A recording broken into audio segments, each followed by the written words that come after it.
Sikhathi insimbi elishumi nakubili phakathi kwalamabili edolobheni lase-New York kanti edolobheni le-Beijing ishayile insimbi elishumi nakubili emini eveni lase-Eswatini embabane isikhathi insimbi yesithupha bonkosi sanivusela kuphina kuphi la nibukele khona umsakazo etithombe Eswatini TV sehlelweni Kusile breakfast show ngolesihlanu tinsuku tisithupha enyangeni yengci ngomnyaka wa 2021 ngolesihlanu wemashumi lamathathu nakubili kulomnyaka wa 2021 liviki lesilephethako liviki lemashumi lamathathu nalinye 31 kanti ke ilanga lalomuhla lilanga lemakhulu lamabili nelishumi nesiphohlongo 218 kusekele malanga lalikhulu nemashumi lamane nesikhombisa 147 upheleke umnyaka lo setulu libito lambongosi ngeLinkedIn kule nginasisi Magwamane kumaswati ngiyasivuthiwe kumaswati yabona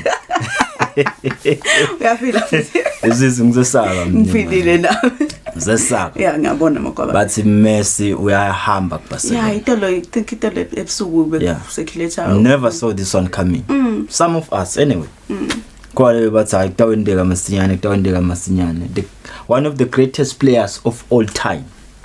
I had this on the club like wayidlalela kude lenyela yatiko la kude nyeli jazz lebhola lake waliqoka ngaphandle kwaleli after 21 years with the club uyahamba base bavumelene sisi in principle bese bavumelene to sign another 5-year contract ehle ma wages akhe nga 50% but yena lemthetho ye fair play lekhona ne financial regulations ekuthenini ema team kula liga kamele nje asplash imali willy nilly yabona le mithetho leyo so ibese ke seyibhazola siyebona ukuthi in as much as zakhathekile lo 50% but bekuthenga ukuthi khambe nebadlali labathidi ukuze sibathe khona accommodate into lebangakhona ikinda then base sebabona ukuthi no probably is time kusilomshado lo la umtsana kangaka kusaluphela wole ngathi other teams aqalile approach abathi ma representatives akitolo akhulumile ne president weLembe PSG cishe ngilona le ngazisi kwamanje vele lihamba embili ethenini probably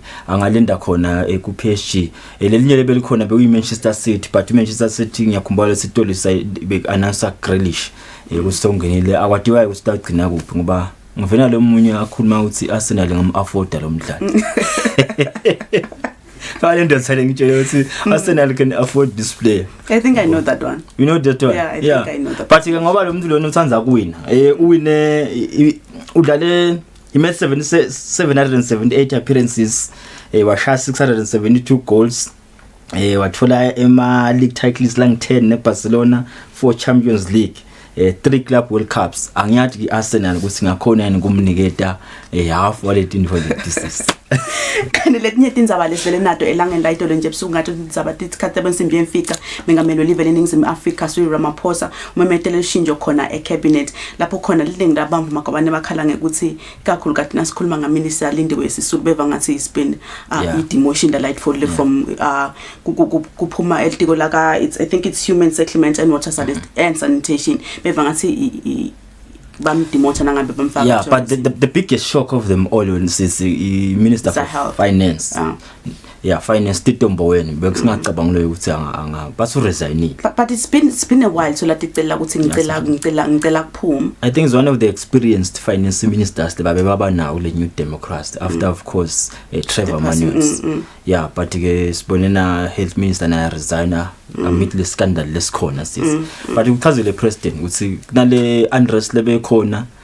bane program ama vaccines nale live nje alisile stable kahle so he needed ukuthi probably ashintshe tingaba tibekelana le letinyathi keep aphinza hlukanise ama departments the department of water and sanitation nayo ihlukanise and there is this one laba ngathi Ministry of State Security nakhona kuthiwa they're just doing away with that ministry. Exactly it's going to move into the presidents but ngomavile lamanye ama leaders of the political parties basho ukuthi some of these people they've been there ukuthi lapha kwendako Thandimo decides back cabinet anyway bongosi tolo nasi event sileleke induna ikhiphile imbiko yemkhuhlane iCovid-19 si live liyaqhubeka imkhuhlane uyadla ngaEswatini njengoba ku test bami labang 2809 sithola ke kusilaba positive abeng 862 ama cumulative cases events 29397 but la ngiyakhona sithi the number of deaths lesaqhubeka nekwa recorder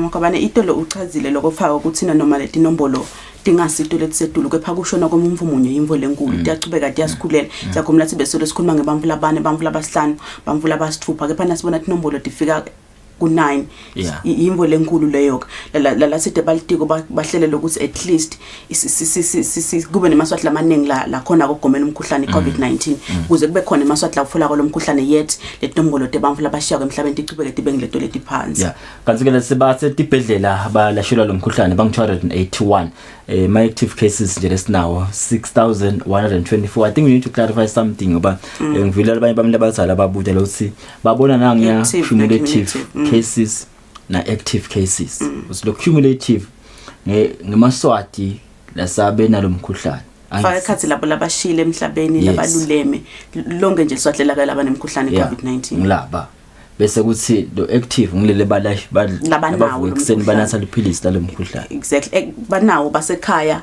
labanye basesibhedlela labanye basenhlobeni letahlukahlukene whether unato timpawu noma ude noma titingleto letiphansi but still unawo lomkhuhlane iCovid-19 bese kunanamba ke bakwabane le 281 isithine basesibhedlela at the moment maybe probably babo sithi thine ba severe maybe labanye badzinga ukusitwa ngayo oxygen ngivile ngandlebenye ukuthi in one of the facilities la kulashwa khona abantu beCovid-19 iICU yakhona seyigcwele as we speak ngiyakhathateka sinakungenteka nanga lo 862 kusingabe bangaki labatawuthinga ukuthi probably after a week or so kuthi abayesibhedlela nangabe kulamanye ama facilities sekuvele kugcwele manje kuICU yakhona anyway bongo singu 7 minutes after 6 sibahlola ke market nasibuya sasanza bade kucala talo mhla ekseni ehlelweni kusile breakfast show singakahambi la ehlelweni kunzaba lenye lesitayideka nje nasisi ngithemba ukuthi angade ususinike amagama producer mangathonzinisa lo sitayideka sitayibeka kahle siyithinyi tovakala kahle ingavakala nje aliyalindiwe isizulu Malanga namahle it's 8 minutes past 6 sitayiditolo sibena tonza bade futhi kucala tesuku kusile good morning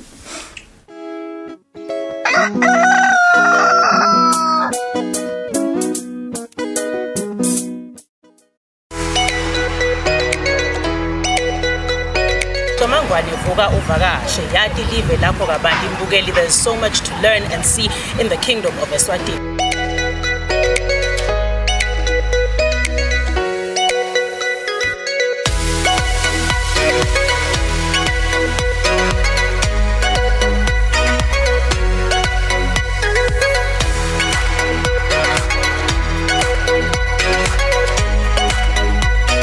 Sifuna futhi sikhuthata kona ukuthi nawe wati live lakho kabandi nalokuhle lokwendekako lapha eveni la Kangwane.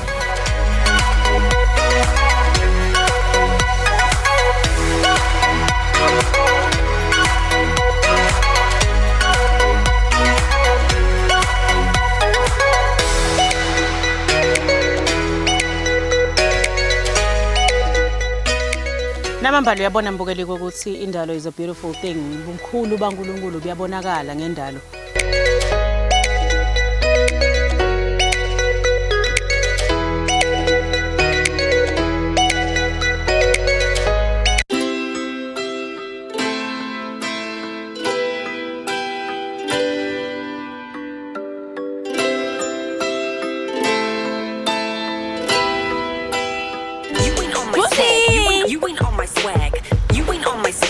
Swag radar. Hey girlfriend, call me. Hey, my name is Gigi Callahan. And Gigi's at the movie store. Have you seen my life? I came here to say hello, everyone. This is who I am. But let's go. You want a piece of me? Yeah, you know you wanna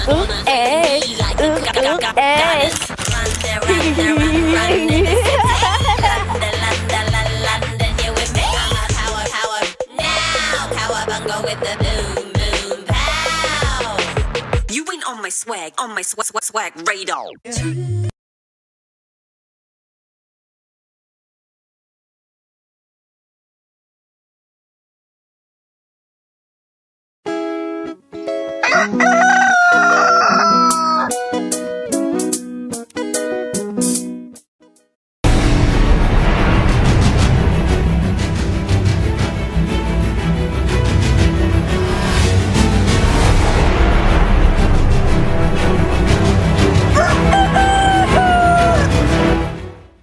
malanga lamahle solo sehlelweni Kusile breakfast show ngiyalesihlanu lesikhathi samanje singena indaba entekcala talomhla ekseni silweni kusimswadi wesithafu sesivakala sekhathateka ngesibombe sesithafu semkhuhlane COVID-19 lesenyuza inombolo tesivele sibanjwa ngilomkhuhlane ngalokwesabisako ingonyama iphefumula esigodlweni kalozitha ngesikhathi lisiba wemangisi ayotfula incwadi debuncuza.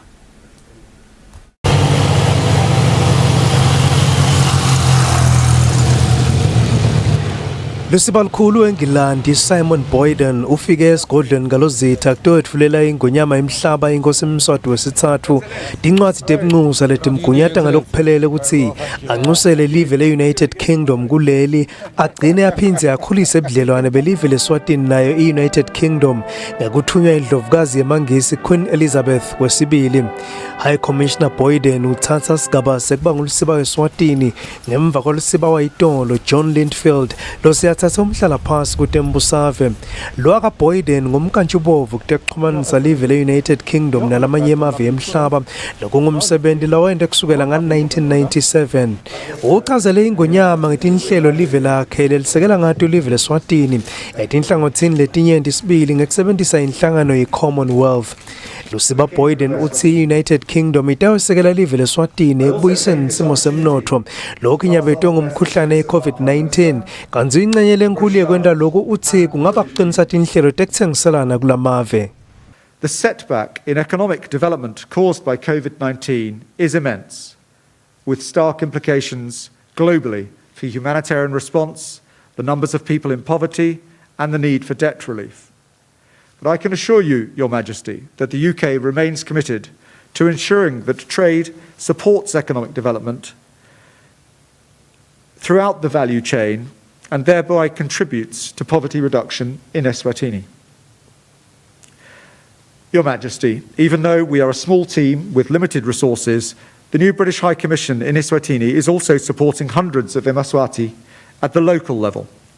Through our partner organisations, World Food Programme Eswatini and All Out Africa, we have contributed funding to assist the most vulnerable households with food parcels and a community garden project to establish sustainable income-generating opportunities.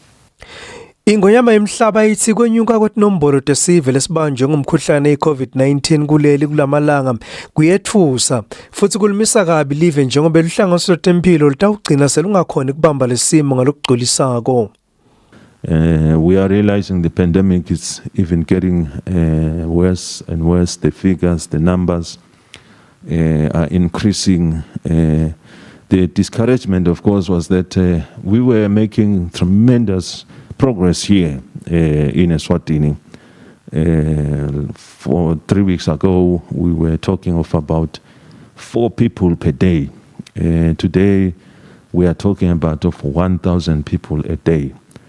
And it's just a short space of time. The number of beds which are now occupied, the hospitals, the clinics, all the health facilities are of course going beyond capacity. So this of course will certainly add more weight to all the challenges we face, that now we have to now focus on supporting especially all those who are suffering. Imbube emhlaba ibonge live le-United Kingdom ngekubalela kulawo mave labambise live leSwatini ngemjovo yokugomela lo mkhuhlane yathi live lisakudzinga kubanjiswa kulolo hlangothi kodwa kuzithi inhlelo tekugoma sive tibe neligcozi.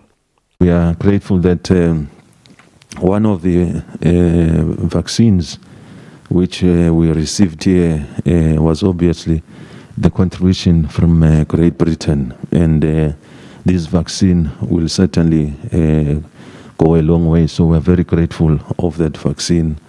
The kingdom, of course, needs much more vaccines in different areas. as the population of Eswatini is over 1 million. Ngakulokunye silo sivuselwe sithunywa samengameli we-Democratic Republic of Congo, mengameli Felix Tshisekedi Didier Mazenga. Uphathiswe ke umlayeto lobalulekile wengonyama lophuma kuye mengameli we-Democratic Republic of Congo, kanti ubambe inkulumo nesilo semhlaba khona esigodlweni ngalozitha. Lobika kwendzabeni ngisandile Makhanya bikana Themba Mamba esigodlweni ngalozitha. Inhlangano yabosomabhizinisi ibusiness Eswatini ngokubambisana lenhlangano lebuke kwanzana eligciwane HIV nesifo AIDS emsebentini iswapcha sebasukumise umkhankaso wekugoma tisebente ebhizinisini digomela umkhuhlane COVID-19. Induna yetiko letempilo lizenkosi nayisukumisa lo msebenzi emahhovisini alenhlangano ezulwini ithe live litawuncoba lo mkhuhlane uma tinhlangothi letahlukahlukene tibambisene nahulumende. Induna yelitiko letempilo lizinkosi ithi umkhuhlane i-COVID-19 live lingawuncoba uma nje tonke tinhlangothi tingabambisana. Induna beyikhuluma ngesikhathi inhlangano yabosomabhizinisi ngekubambisana nenhlangano lelwa neligciwane le-HIV nesifo i-AIDS emisebentini iswapcha lisukumisa umkhankaso wekugoma tisebenti. Hulumende kulama plans lesinawo ukuthi siyawufika kubo bonke abantu. Ikakhulu ngoba isikhathi sethu sincane sifuna kufika kubantu kuletinyanga letimbili nje sifike esiveni lesikhulu kakhulu. Kubaleke kakhulu ukuthi kube khona labanye labasukuma njengabo labane ma structures aka health latawushesha afike etinnombolweni tebantu njengoba beniva babala nje ngicabanga uba le about 40,000 lekulala abacashiwe nje ngaphandle kwanaba labatisebentako nabo labafuna kufika kubo ngiyabekisa nje bo public transport bebakhuluma abo market bakhuluma ngebantu labanye labatisebentako lawo ma micro business people nabo batawufika kubo. Kubalekile ke kithi lokho kubalekile ngoba noma singagijima kanganani singihulumende ngeke sikhona ukugijima sodwana. Umphathi wenhlangano ibusiness Eswatini nathi Dlamini uthi lenhlangano itawuchubeka yesekele hulumende. Asizame singiswapcha the medical wing yalapha ekhaya siyongena kulabo 22,000 factory workers lapha kuMathapa so bakhumbulile siyongena kubo street vendors lapha emadolobheni small businesses lapha emakhaya while bona ba concentrate lapha kuma villages sithe siyakubonga lokho uminister sawumukela lo msebenzi sitawusuka nje and nekuthi ngibonge lokuthi private sector ukuthi ngiyo le ibhadalela lo msebenzi lokusita lo hulumende welive kuze ukuthi sikhone ukufika la siyakhona. So lokho sithi siyambonga minister uThetha tosibusisa namuhla sesiyaqala nje namuhla siyajova siyanyuka siyongena embabane ema street vendors nje la ngivako usomabhizinisi la ngaphasi ema hawkers sicala salonisa landzela nisibone lapha singakhona nite nijove niqhubeke nende business lapho nenda khona ngoba siyathi phela ukuthi njenga minister ashito laba sebenza amadolobheni ngoma hawker bethe lesikhathi usibofika emakhaya etinkundleni bojova sesengithi sitawungena lapha. Umbiko lokhishwe elitiko letempilo ngalesithathu ukhomba ukuthi bantu lese bathole ifunds lekucala lekugomela lomkhuhlane bang 49,529 kanti lese bagome ngalokuphelele bang 38,469. Etindzabeni Eswatini TV kubika Nelsi Wenhla ngamandla kunavuma inkosi inzinisa embabane. Umpheki lomkhulu wasehotela leHappy Valley ezulwini Mhluleli Mthemfa nginota upheka kudla kwesimfu famele live laseSwatini embukisweni lomkhulu weDubai Expo 2020 etawubanjwa event leUnited Arab Emirates ngenyanga yemphala kulomnyaka losetulu. Ngalompheki wetfule emcimbini lobanjwe lekhona kuleli hotela lapha achaze khona indvuna yetekuvakasha njengempheki lohamba embili lapha eveni. Ngiyakubona ukuthi kudla kwesinfu kungaba namfonseni lomkhulu ekukhangeni ivakashi leSwatini labalungiselela live ukuthi liye ukhangisa embukisweni lomkhulu wemhlaba iDubai Expo 2020 ngakho konke lokungakhanga ivakashi nebahlanyeli imali ukuthi bete kuleSwatini bakubone kukuhle ukuthi bathole umpheki lonebuciko lobusezingeni lelisetulu ikakhulu ekuphekeni kudla kwesinfu.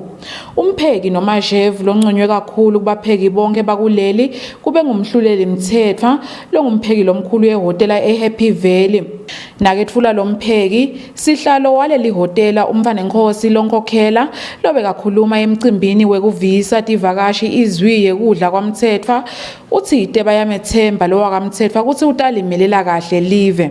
Lo lijale lihamba koliyalena lijaha leselipheke iminyaka neminyaka neminyaka nalipheke iminyaka leminyaka nje experience seliphekile vele nathi silithathe hayi ngoba lemzala noma elikumalume noma njani silithathe iskill sawo.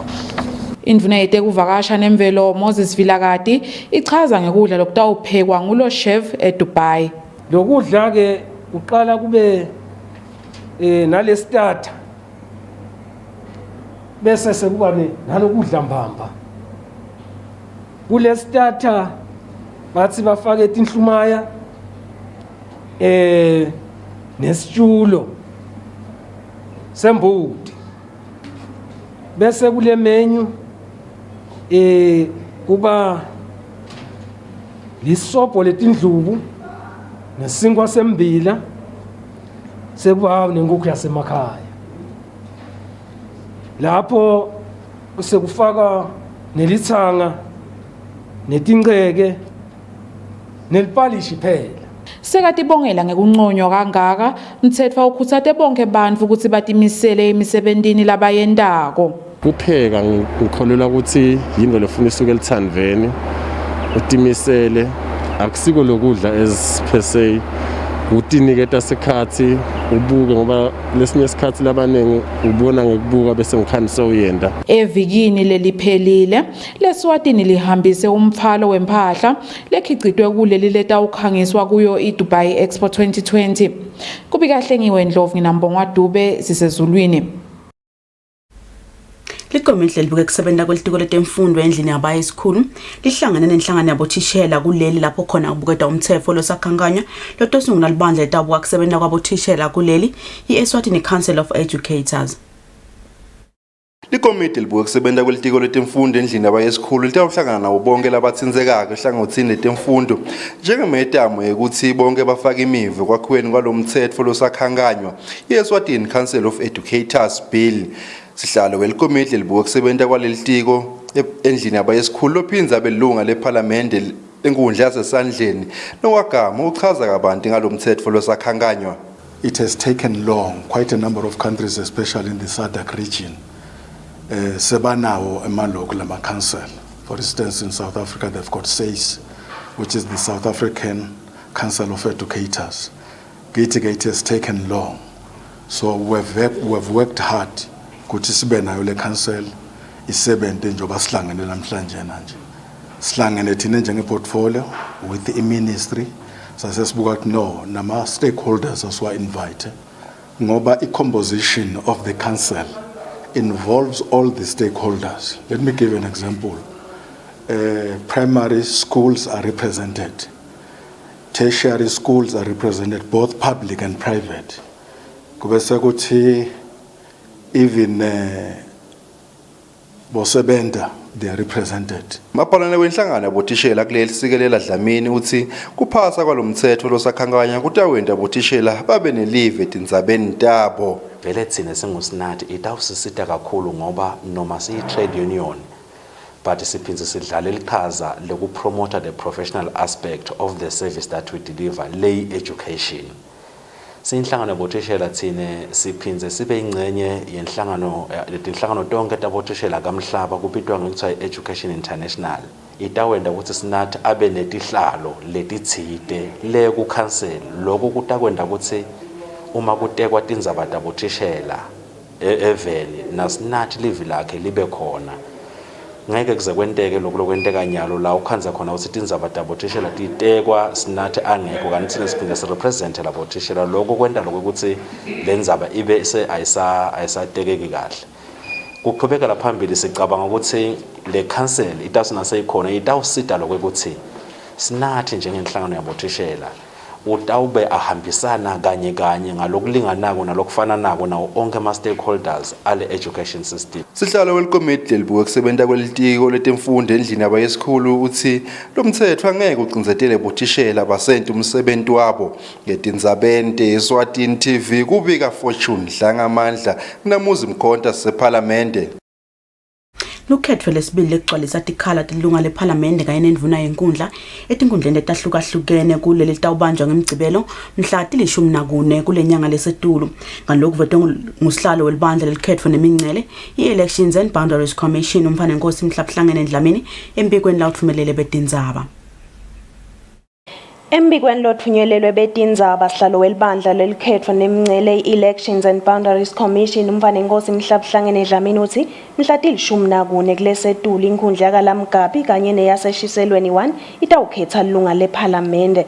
Enkhundleni yakaLamgabi lukhetho lelunga lephalamende lutawubanjwa emphakathini lesihlanu lokusetfutfusini eKuthokozeni Primary, Emhlangeni Primary, kaLamgabi eNyanza High School, kaLihleko Community School, Enhlulweni Othandweni Preschool.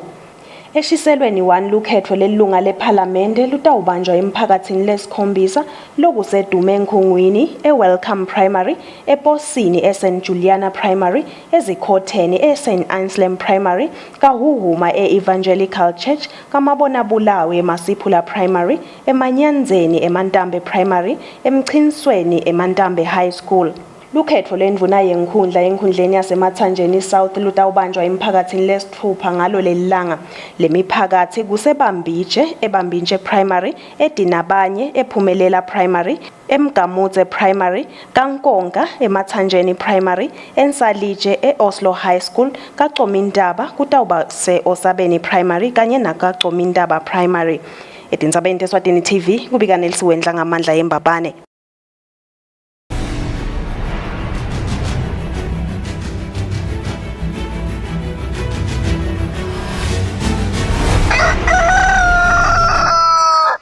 Sesingena etindzabeni temidlalo.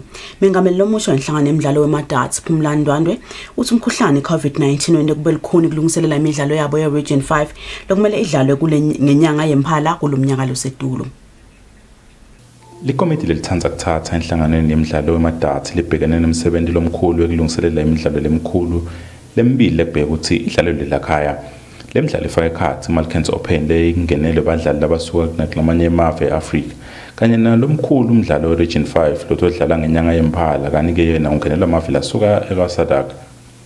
Mengameli lenhlangano Phumlani Ndwandwe uthi batobeke banebulukhuni bekulungiselela lemidlalo njengoba lemkhuhlane weCovid-19 uyavimbela ukuthi benze letinye talentintho. Lokunye ke lokusiphatha umsako ngidawubekisa nje nyalo bekufanele sibe nemidlalo letawufaka lamave alanga ndansi neAfrika kuSadak lebetawuba ngaOctober. So ke nyalo sengingeni ukuthi ngabe setawuba khona but nje siyachubeka nekuthemba ukuthi nahulumende ukukhona la tawusisita khona ukuthi siyibambele emidlalo ngoba le midlalo ibaluleke kakhulu kithi siyinhlangano ngoba iletha letivakashi la ekhaya phinze isisita nje ukuthi sithuthukise lelizinga lethu lekudlala ngoba uma sidlala la ekhaya sihlose ukuthi nase siyodlala nabangephandle sifike nakhona sihlabane nakhona. Lo mkhuhlane ke ungasiphazamisa la ekuthenini utawukhanza ukuthi sekunaleto nqabekelwano tekuhamba kwebadlali kwekuthi mhlawumbe abasakhona ukungena eveni so ngileyo ngcingwana lekufuna ukuthi sibone ukuthi senza kanjani kuyo nasekuthenini nje malungiselelo ethu ngala ayaphazamiseka ecishe ngalomkhuhlane but kakhulu ngiloku uhamba nje kwebadlali kungena nekuphuma emaveni kakhulu la ngendansi neAfrika.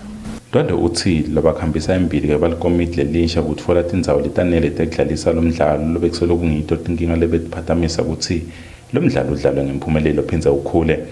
Lebekela umsakazo weSwatini TV temidlalo ngiphathizwe Msiba naLinda Dlamini embabane. Malanga lamahle sifika kanjalo kwamaphethelweni atondzaba tecala tala umhla ekseni sitayiti itolo sibe sichubeke nalo luhlelo Kusile. Good morning.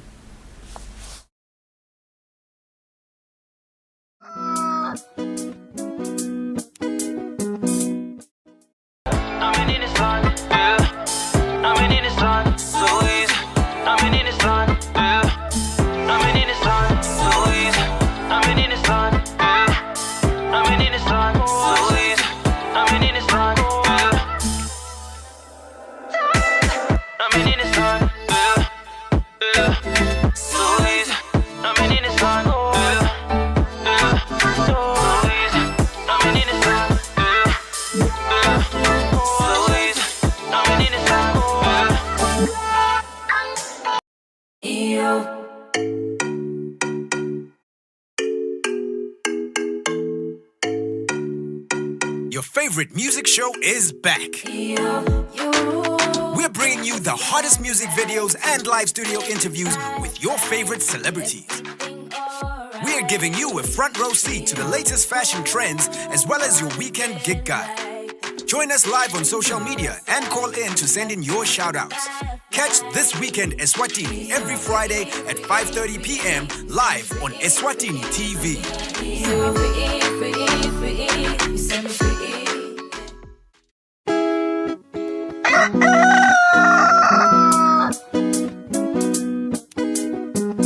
Bokosigabeni insimbi yesithupha siyaqhubeka nalo hlelo lomhla ekseni Kusile Breakfast Show nathanza kulela umsakazo wakho ubukele uhlelo Kusile Breakfast Show umsakazo Thethombe Eswatini TV. Sifuna ke kwendlulisa Director General wenhlangano yaka mhlaphangele bukeke tempilo iWHO Dr Tedros nebandla lakhe batawusiniketa nje kusisimo sinjani emhlabeni ngenza baya lo mkhuhlane. I think the biggest issue lekhona kulamalanga around the COVID inenza the 11 countries ne Israel nabo France ne UK ne USA nabo Germany lese bathi bafuna sebaqala iprogram yokuvaccinate kuthiwa babanikete ama immune boosters bese WHO that thing must stop.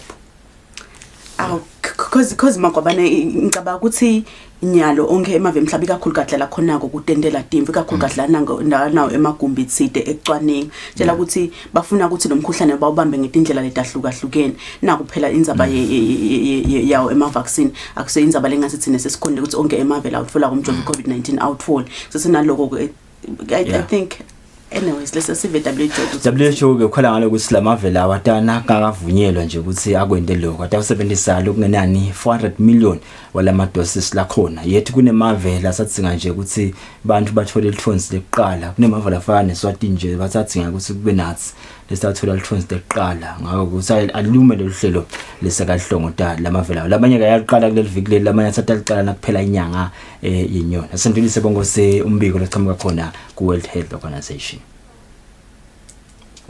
Good morning, good afternoon and good evening.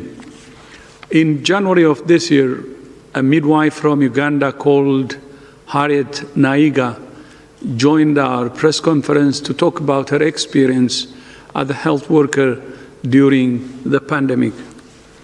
While vaccines were being rolled out in the wealthiest countries, Harriet was one of many health workers in Africa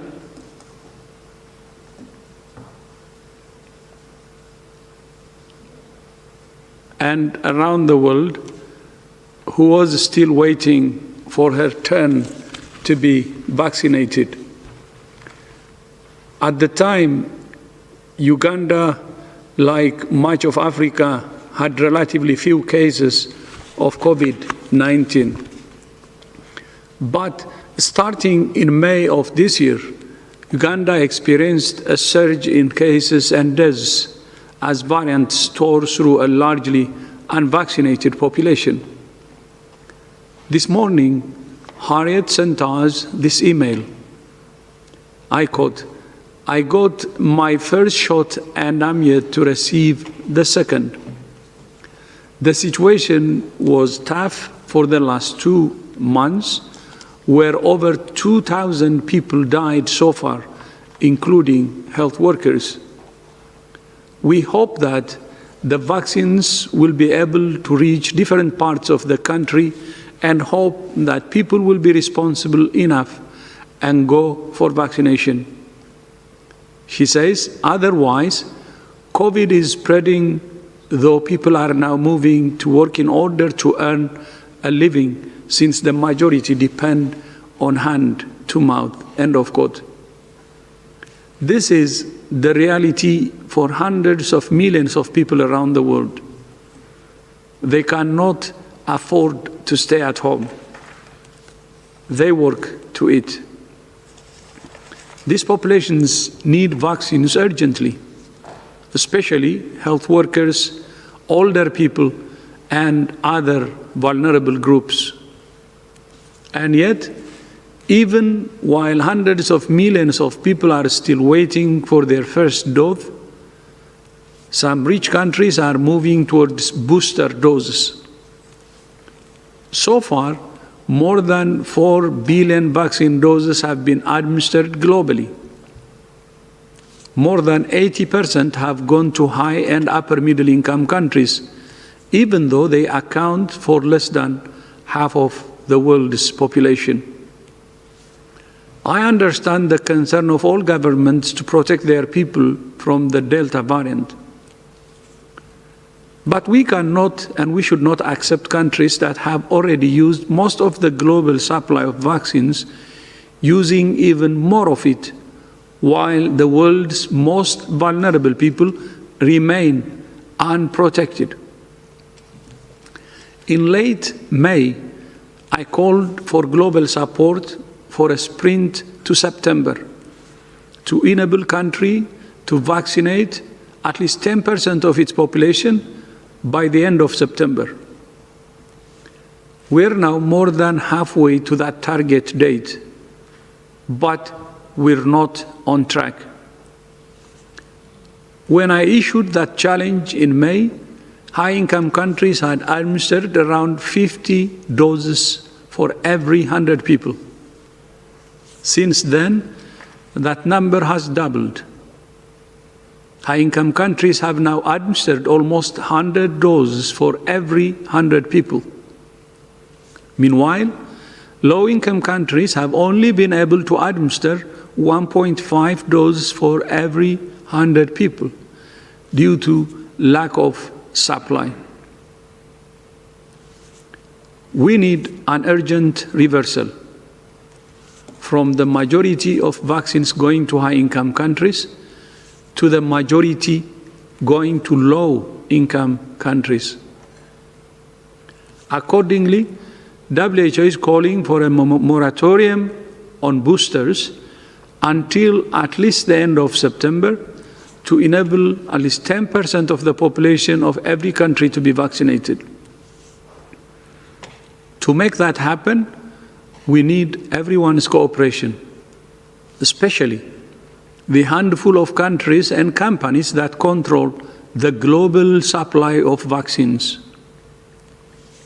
The G20 has a vital leadership role to play, as the countries that are the biggest producers, the biggest consumers, and the biggest donors of COVID-19 vaccines. It's no understatement to say that the course of the pandemic depends on the leadership of the G20. I repeat, it's no understatement to say that the course of the pandemic depends on the leadership of the G20 countries. 1 month from now, the G20 health ministers will meet ahead of the G20 summit in October. I call on them to make concrete commitments to support WHO's global vaccination targets. We call on vaccine producers to prioritize COVAX. And we call on everyone with influence, Olympic athletes, investors, business leaders, faith leaders, and every individual in their own family and community to support our call for a moratorium on booster shots until at least the end of September. At the same time, we must all remember that vaccines are not the only tool. Indeed, there is no single tool that will defeat the pandemic. We can only defeat it with a comprehensive approach of vaccines in combination with the proven public health and social measures that we know work. Good morning, everyone. I would like to go back to what Dr. Tedros just said, the call on a moratorium on boosters until September. We know that some countries, Germany, Israel, for instance, already said that they're going to go for a third dose. So the question is, do you consider that those countries who will administer a third dose, a booster dose, do you consider that those countries are failing their duties? Everyone has a role to play in trying to get global vaccination coverage up as high as possible, is what the Director General is saying. It's the countries that provide financing and support to COVAX. Countries such as Germany has been actually a fantastic supporter in that regard. But it's also the countries that are contracting doses. It's the suppliers. It's the countries that are achieving the high coverage already. All of these have an impact on the global supply situation.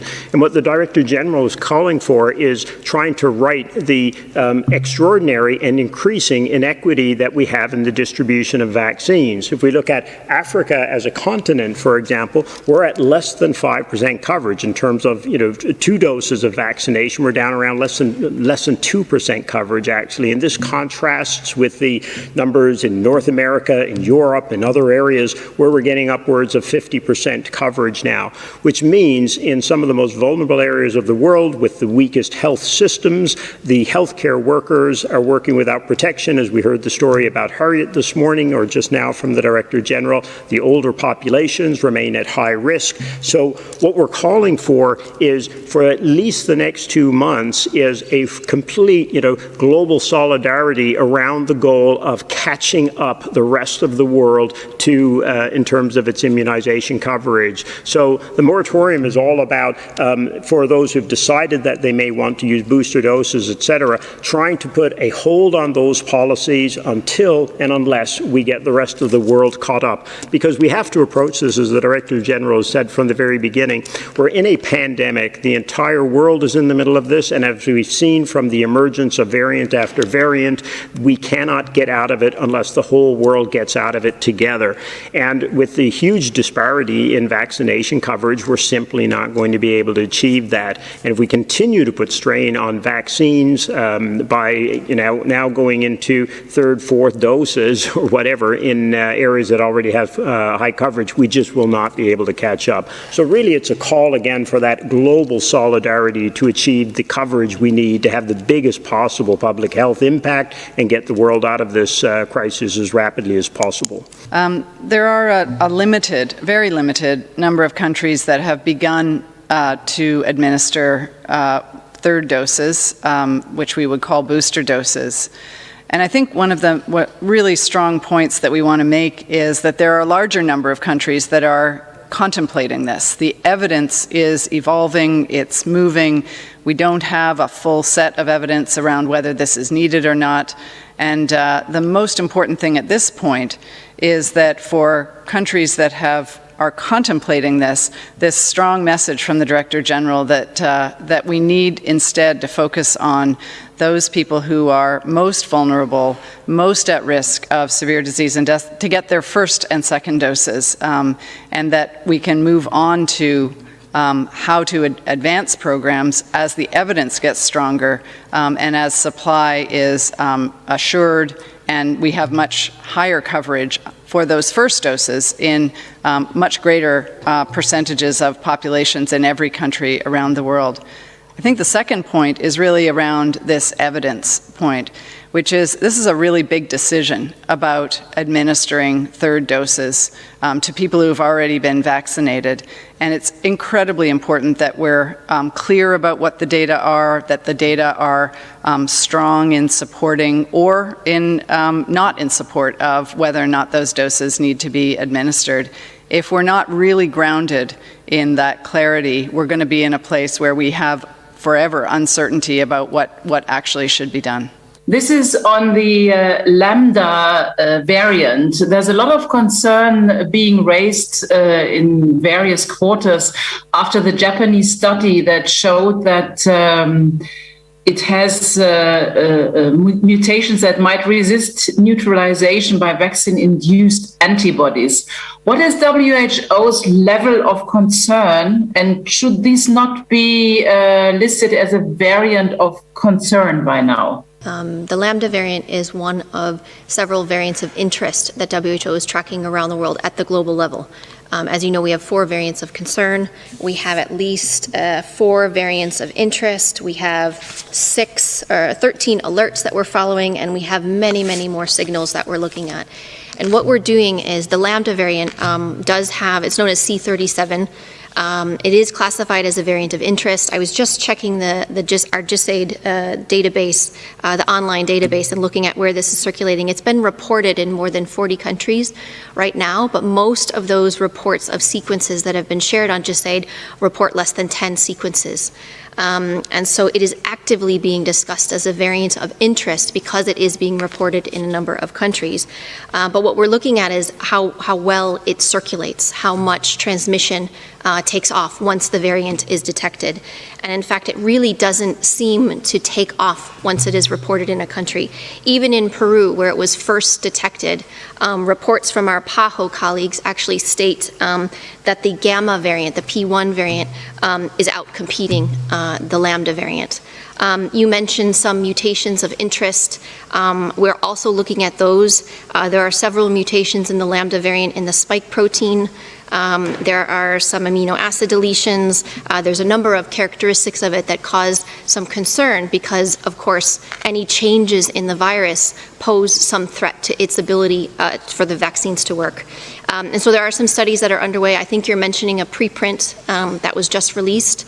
This is some of the data, of course, that we look at with any of the variants of interest, the variants of concern, and quite frankly, any viruses that are being studied right now.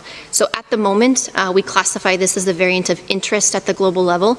It doesn't mean it is less important by any means. It is one that we are actively discussing, and we are actively trying to gather and garner as much information as we can from all available sources. But so far, this is where we are. It's a dynamic situation. The entire pandemic is a dynamic situation, and we discuss with our virus evolution working group, which is composed of virologists and bioinformatics specialists, epidemiologists, clinicians, to look at this data almost on a daily basis with our partners around the world. So we will update further information through our sit reps, through our websites, but it is something that we are actively following. As we consider the performance of vaccines against variants or performance of vaccines against clinical disease, I think it's important to recognize that the serologic measures, the immune measures, the antibody measures of variants and vaccines are not fully predictive of what the performance of a vaccine is. So although there's a lot of evidence out there around the actual antibodies and their ability to neutralize a virus or a variant of a virus, there is no clear correlate between those measures and what to expect from protection against disease. For the products that are WHO EUL'd against the majority of the variants and for where we have data, those products are continuing to perform well, especially for the severe end of the disease spectrum, which is, of course, what we're most concerned about. So it's just a caution around these studies, which are important and contributory, that are immunology studies, but they don't actually give us the answer that we need about the performance of vaccines against the variants. You talk about restricting booster shots, but what about age range? Some countries looking at 16 to 17-year-olds. What are the pros and cons? What we are, when it comes to age ranges, we come back to the original advice, and Kate may want to speak to this, because our scientific advisory group of experts, which is a group of experts from around the world that helps bring together global knowledge and policy and form global recommendations in this regard, they've really emphasized the need to prioritize populations in the right order if we're to ensure that these vaccines are going to have the greatest possible impact. And we often talk about that at a national level, but what you're hearing from the Director General today is the need for us to really get serious about thinking about this at a global level, which means get the healthcare workers protected first, get the population over 65 or your older population over 60 protected, and then move to those with the comorbid conditions that we've talked about frequently, diabetes, others that put you at high risk of severe consequences, and then move down the age range. But again, down to some go to over 50s, etc. But once again, we're in a situation now where many countries are beginning to move into very young populations that are at very low risk of severe disease or hospitalization, while healthcare workers who are dealing with infected people on a day-to-day basis in front of a roaring surges of Delta virus in many parts of the world are going into that completely unprotected in terms of vaccination. Similarly, older populations in such countries unprotected. So, Jonathan, again, the Director General's position, our position would be we have to really get serious and take a global view on this. If we get every remaining country now to at least 10% coverage by the end of September, we will have gone a long way toward protecting healthcare workers and protecting older populations in most countries. But that's just the beginning. It's only by the end of this year, if we get to 40% coverage in all countries, that we will be getting down into the over 50s, the people with comorbid conditions, etc. So our preference and our strong recommendation from a global public health perspective is we prioritize those populations before we start going into the younger populations, teenagers, etc. Yes, they're at risk of COVID, very definitely, but less severe disease and hospitalization. And in the face of scarce products, really we need to look at this from a global perspective and try and protect those at highest risk. That will be our goal through September, through the end of the year. And thank you, Jonathan, for highlighting it. It's so important that we prioritize the right populations in the right order. That's the reason, sorry, just last point on this, Jonathan, the Director General said 10% by then, 40% by then in each country. So we're not saying some countries get way up there first and then we get to the other countries. That doesn't work when you're trying to get out of a pandemic in terms of the health consequences, the financial consequences, the social consequences. You've got to do it together.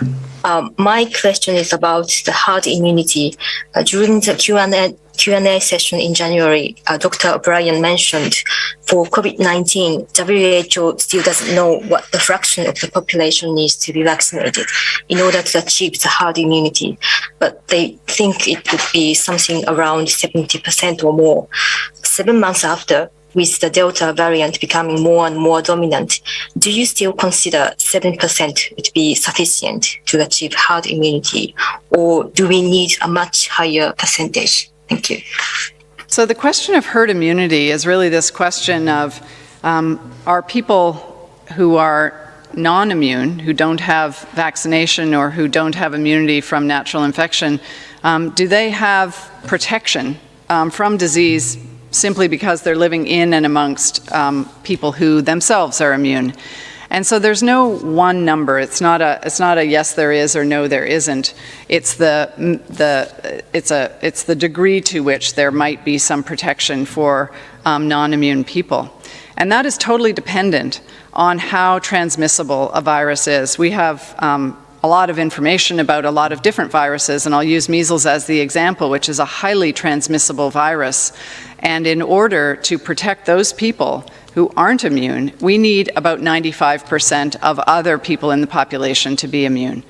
So that's a really transmissible virus. And for the SARS-CoV-2 virus, we don't actually know what the value is, what the number is of the proportion of people who need to be immune in order to provide some protection to those who haven't been vaccinated or who aren't immune because they haven't had natural infection.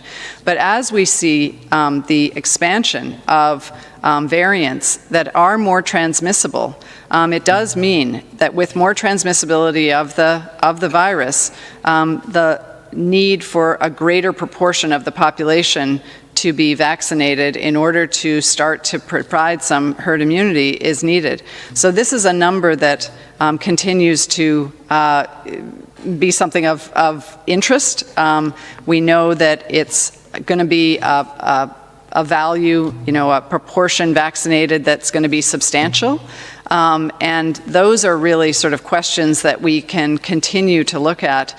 But what's very clear is that we should be advancing the vaccine program in all countries to get well past where we are right now. And as the Director General has continued to say, we have targets for 10% of the population to be vaccinated, 40% of the population to be vaccinated, and onwards to 70% of that population that would be prioritized for vaccination by the middle of 2022.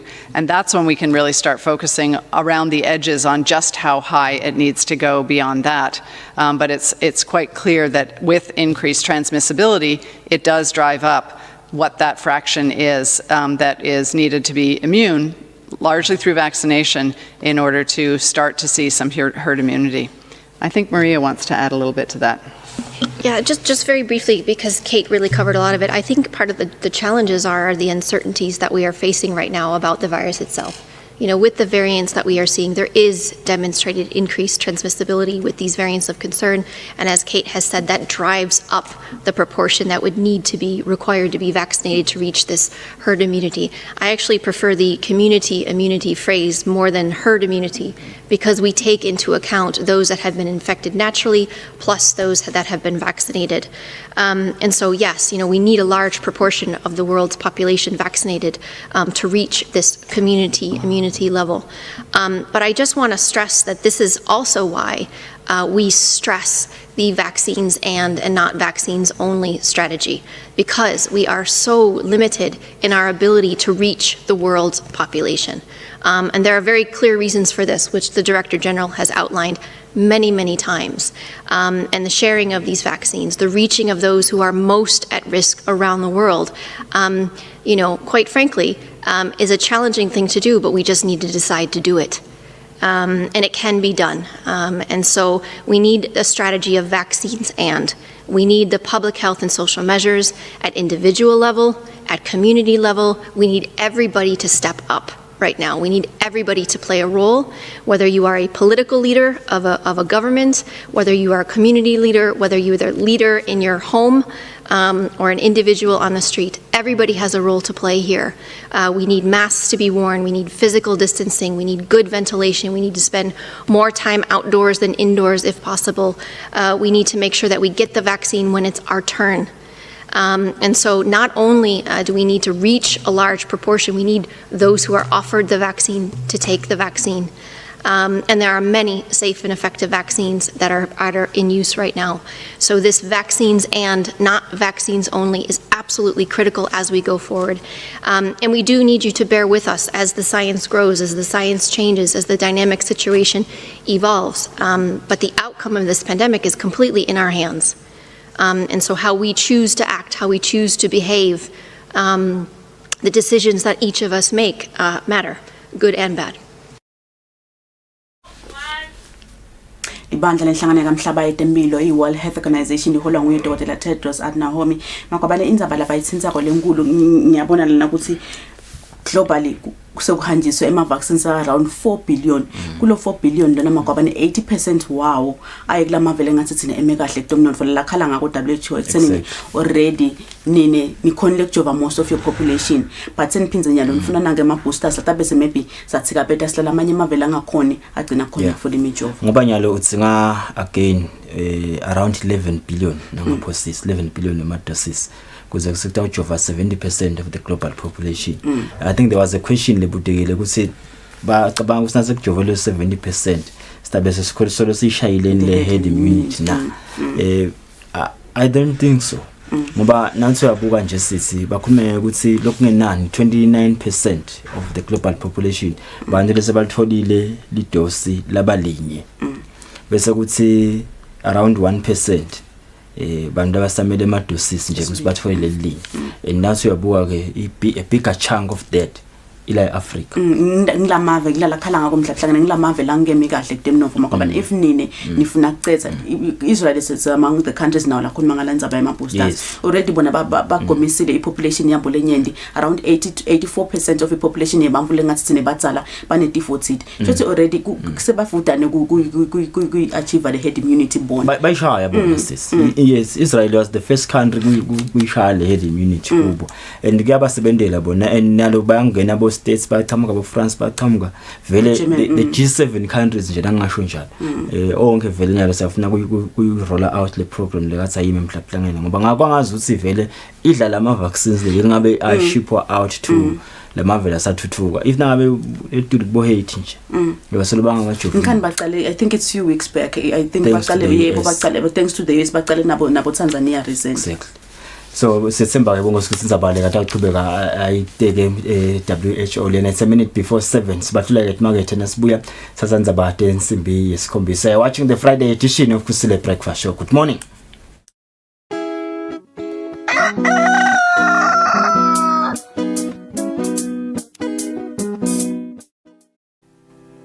Eswatini Television, in partnership with Junior Achievement, brings you season 2 of Dream It Achieve It. Lwati ngebhizinisi usiplani ibhala kanjani ibhizinisi ifuna ini utakuthola lokho kaJA balusito kakhulu. Be empowered with marketing skills in your business and entrepreneurship so that you can prosper and build our growing economy. Watch Dream It Achieve It season 2 coming soon on Eswatini TV Sibuko Semaswati.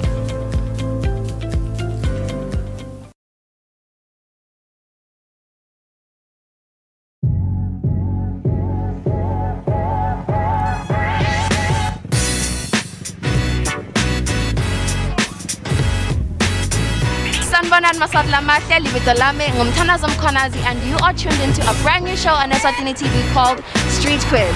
Street Quiz is a show that is aimed at finding out just how well you know your beautiful country and just how well you travel. Now, the beautiful part about it, and that is my favorite part as well, is you get to win a special prize. Now that could just be money or a little something extra. As for me and my team, Nidanibona every week from here just as long as you tune in and now wanna start Dingdong Balege.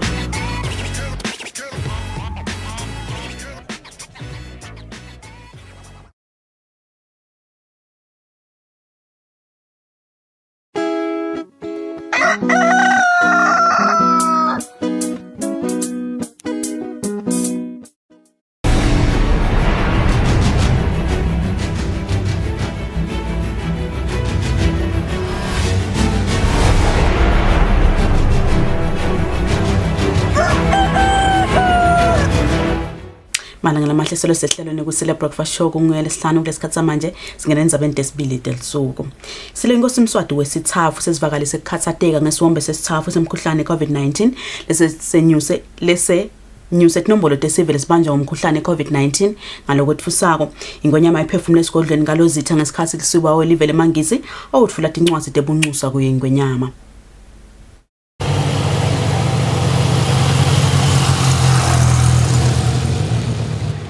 Lesibalukhulu eNgilandi Simon Boyden ufike esigodlweni ngalozitha kutowetfulela ingonyama emhlaba inkosi Mswati wesithathu tincwazi tebuncusa letimgunyata ngalokuphelele ukuthi ancusele live le-United Kingdom kuleli agcine aphindze akhulise ebudlelwane belive leSwatini nayo i-United Kingdom ngekuthunywa indlovukazi yemangisi Queen Elizabeth wesibili.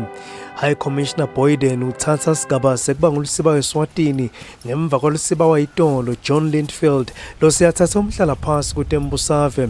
Lo aka Boyden ngumkantshubovu kutekuxhumanisa live le-United Kingdom nalamanye amave emhlaba lokungumsebenzi lawende kusukela nga-1997. Uchazele ingonyama ngetinhlelo live lakhe lelisekela ngato live leSwatini etinhlangothini letinyenti sibili ngekusebenzisa inhlangano ye-Commonwealth. Lusiba Boyden uthi United Kingdom itawesekela live leSwatini ekubuyiseni isimo semnotho lokhu inyabetwe ngumkhuhlane COVID-19 kanzi ingcenye lenkulu yekwenta lokhu uthi kungaba kuqinisa tinhlelo tekuthengiselana kulamave. The setback in economic development caused by COVID-19 is immense, with stark implications globally for humanitarian response, the numbers of people in poverty, and the need for debt relief. But I can assure you, Your Majesty, that the UK remains committed to ensuring that trade supports economic development throughout the value chain and thereby contributes to poverty reduction in Eswatini. Your Majesty, even though we are a small team with limited resources, the new British High Commission in Eswatini is also supporting hundreds of Emaswati at the local level. Through our partner organisations, World Food Programme, Eswatini and All Out Africa, we have contributed funding to assist the most vulnerable households with food parcels and a community garden project to establish sustainable income-generating opportunities. Ingonyama emhlaba ithi kwenyuka kwetinombolo tesive lesibanjwe ngumkhuhlane i-COVID-19 kuleli kulamalanga kuyethusa futhi kulimisa kabi live njengoba luhlanganiso lwezempilo litawugcina selungakhona ukubamba lesimo ngalokugculisako. We are realizing the pandemic is even getting worse and worse. The figures, the numbers are increasing. The discouragement, of course, was that we were making tremendous progress here in Eswatini. For 3 weeks ago, we were talking of about 4 people per day. Today, we are talking about of 1,000 people a day. And it's just a short space of time. The number of beds which are now occupied, the hospitals, the clinics, all the health facilities are of course going beyond capacity. So this of course will certainly add more weight to all the challenges we face, that now we have to now focus on supporting especially all those who are suffering. Imbube emhlaba ibonge live le-United Kingdom ngekubalela kulawo mave labambise live leSwatini ngemjovo yokugomela lo mkhuhlane. Yathi live lisakudzinga kubanjiswa kulolo hlangothi kude kuzithi inhlelo tekugoma sive tibe neligcozi. We are grateful that one of the vaccines which we received here was obviously the contribution from Great Britain, and this vaccine will certainly go a long way. So we are very grateful of that vaccine. The kingdom, of course, needs much more vaccines in different areas, as the population of Eswatini is over 1 million. Ngakulokunye silo sivuselwe sithunywa samengameli we-Democratic Republic of Congo, mengameli Felix Tshisekedi Didier Mazenga. Uphathiswe komlayedo lobalulekile wengonyama luphuma kuye mengameli we-Democratic Republic of Congo, kanti ubambete inkulumo nesilo semhlaba khona esigodlweni ngalozitha. Lubika kwendzabeni ngisandile Makhanya bikana Themba Mamba esigodlweni ngalozitha. Inhlangano yabosomabhizinisi ibusiness Eswatini ngekubambisana nenhlangano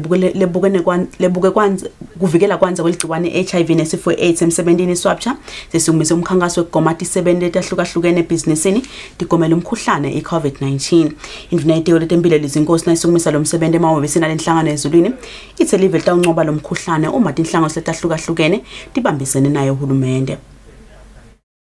Induna yelitiko letempilo lizinkosi ithi umkhuhlane i-COVID-19 live lingawuncoba uma nje tonke tinhlangothi tingabambisana. Induna beyikhuluma ngesikhathi inhlangano yabosomabhizinisi ngekubambisana nenhlangano lelwa neligciwane le-HIV nesifo i-AIDS emisebentini swapcha lisukumisa umkhankaso wekugoma tisebenti. Hulumende kulama plans lesinawo ukuthi siyawufika kubo bonke abantu. Ikakhulu ngoba isikhathi sethu sincane sifuna kufika kubantu kuletinyanga letimbili nje sifike esiveni lesikhulu kakhulu. Kubaleke kakhulu ukuthi kube khona labanye labasukuma njengabo labane ma structures aka health latawushesha afike etinombolweni tebantu njengoba beniva bababala nje ngicabanga uba le about 40,000 lekulala abacashiwe nje ngaphandle kwanaba labatisebentako nabo labafuna kufika kubo. Ngiyabekisa nje bo public transport bebakhuluma bo market bakhuluma ngebantu labanye labatisebentako lawo ma micro business people nabo batawufika kubo. Kubalekile ke kithi lokho kubalekile ngoba noma singagijima kanganani singihulumende ngeke sikhona ukugijima sodwana.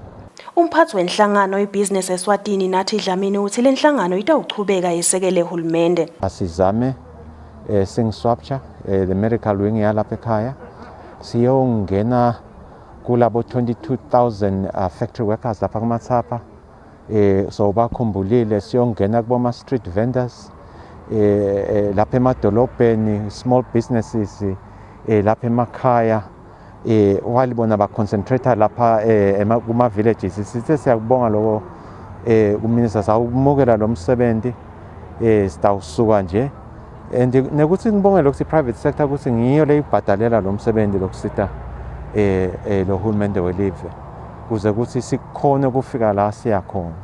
So lokho sithi siyambonga minister uthetha tosibusisa namuhla sesiyaqala nje namuhla siyajova siyanyuka siyongena embabane ama street vendors nje la ngivako usomabhizinisi la ngaphansi ema-hawkers sicala salo nisilandzela nisibone lapha singakhona nite nijove niqhubeke nento ibhizinisi lapho nenda khona ngoba siyati phela ukuthi njengaminister ashilo laba asebenza amadolobheni ngoma-hawker bede lesikhathi sibofika emakhaya etinkundleni bojova sesengithi sitawungena lapha. Umbiko lokhishwe elitiko letempilo ngalesithathu ukhomba ukuthi bantfu lese batfole litfonsi lekucala lekugomela lo mkhuhlane bangu-49,529 kanti lese bagome ngalokuphelele bangu-38,469.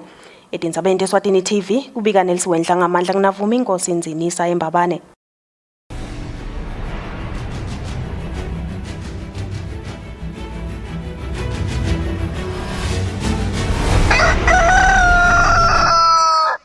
Sesingena etindzabeni temidlalo. Umceceshi welicembu le-Royal Leopards leliboshambeni be-MTN Premier League Edwin Matsebula uthi kumbeketelela kwebaphathi balelicembu ngolokwende ukuthi agcina asita lelicembu ukuthi liphakamise indzebe yabo yekucala eminyakeni lesihlanu. Matsebula bekakhuluma ngesikhathi lelicembu letilolonga kuMatsapa. Licembu le-Royal Leopards beselihambe iminyaka lesihlanu ngaphandle kokuphakamisa indzebe ye-MTN Premier League. Leli cembu lathi nalibeka umceceshi Edwin Matsebula labanako kumnika isikhathi nebadlali ngisho impumelelo engasiyo lemihle. Matsebula solibhadelele leli cembu ngekumthemba kwalo njengaloko sekaphakamisela indzebe ye-MTN Premier League. Lokhu kwente kusele imidlalo lemibili kanti leli cembu solaliyati enhloko. Matsebula uthi ngiko kanye ke lokumthemba lokwente ukuthi anqobe lena ndzebe. Kuhlula most yalama directors alama team alangwana i-patience. Bacasha coach mhlawumbe ba-expect ukuthi abithe ama-results khona nyalo kanti ama-results ayi-process now. Asengibekise nje mina kufika kwami nale technical team yami mina ngine-philosophy yakami kufuna le philosophy ngiyi-transforme iye kulabadlala ngeke ukwende lokho nga-6 months noma nga-season but nje i-management lephathi mhlawumbe umlomdzalo nganga-national commissioner ne-executive yakhe basinikile leli thuba saze-ke sayiblenda lento lebesifuna kuyenda nyalo semafruits ayo la. Kapteni wabo boshambeni Musi Dlamini uthi sebafuna ukucetha le season bangakase bakhala phansi. Ithi necaleni nasicala iligi kwethu kwekuwina igame ngayinye. So ngicabanga solo sekulo mcondolo ukuthi yonke igame lesiyidlalako siyidlalela kuyiphumelela. Ngicabanga ukuthi nalawa ladako nje ukuthi se iligi sesiyiwinile akusho lutho kithi but sitawuchubeka njengoba ngibona nyalo ngitejimini sitolungiselela yona igame yangemgcibelo. Iqembu liyajabula ukuthi liphakamisele indzebe njengalo bese litholene lithikithi lekuyongenela imidlalo ye-CAF Champions League. Lebekele umsakazo we-Eswatini TV temidlalo ngiphathiswa Msibi Analinda Dlamini Matsapa. Mana namahle sifika kanjalo kuma-pattern ade tindzaba tesibili dalo mhla ekuseni sitayita itolo sibe sichubeke nalo luhlelo Kusile. Good morning.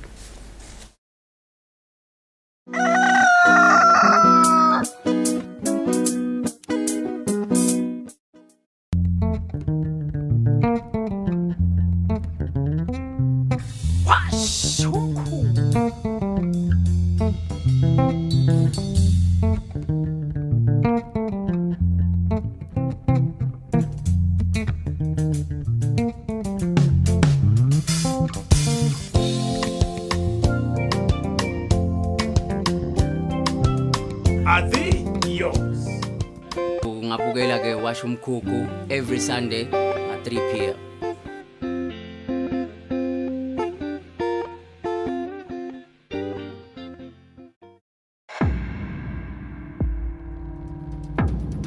Tutu, ngikhathele ngomfana lo yami.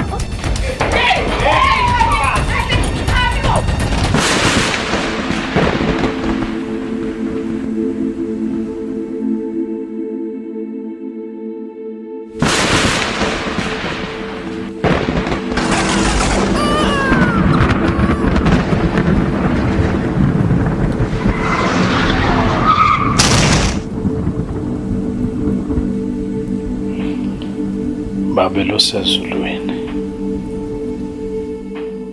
ngisonzela kuwe ngosinana indodzana yami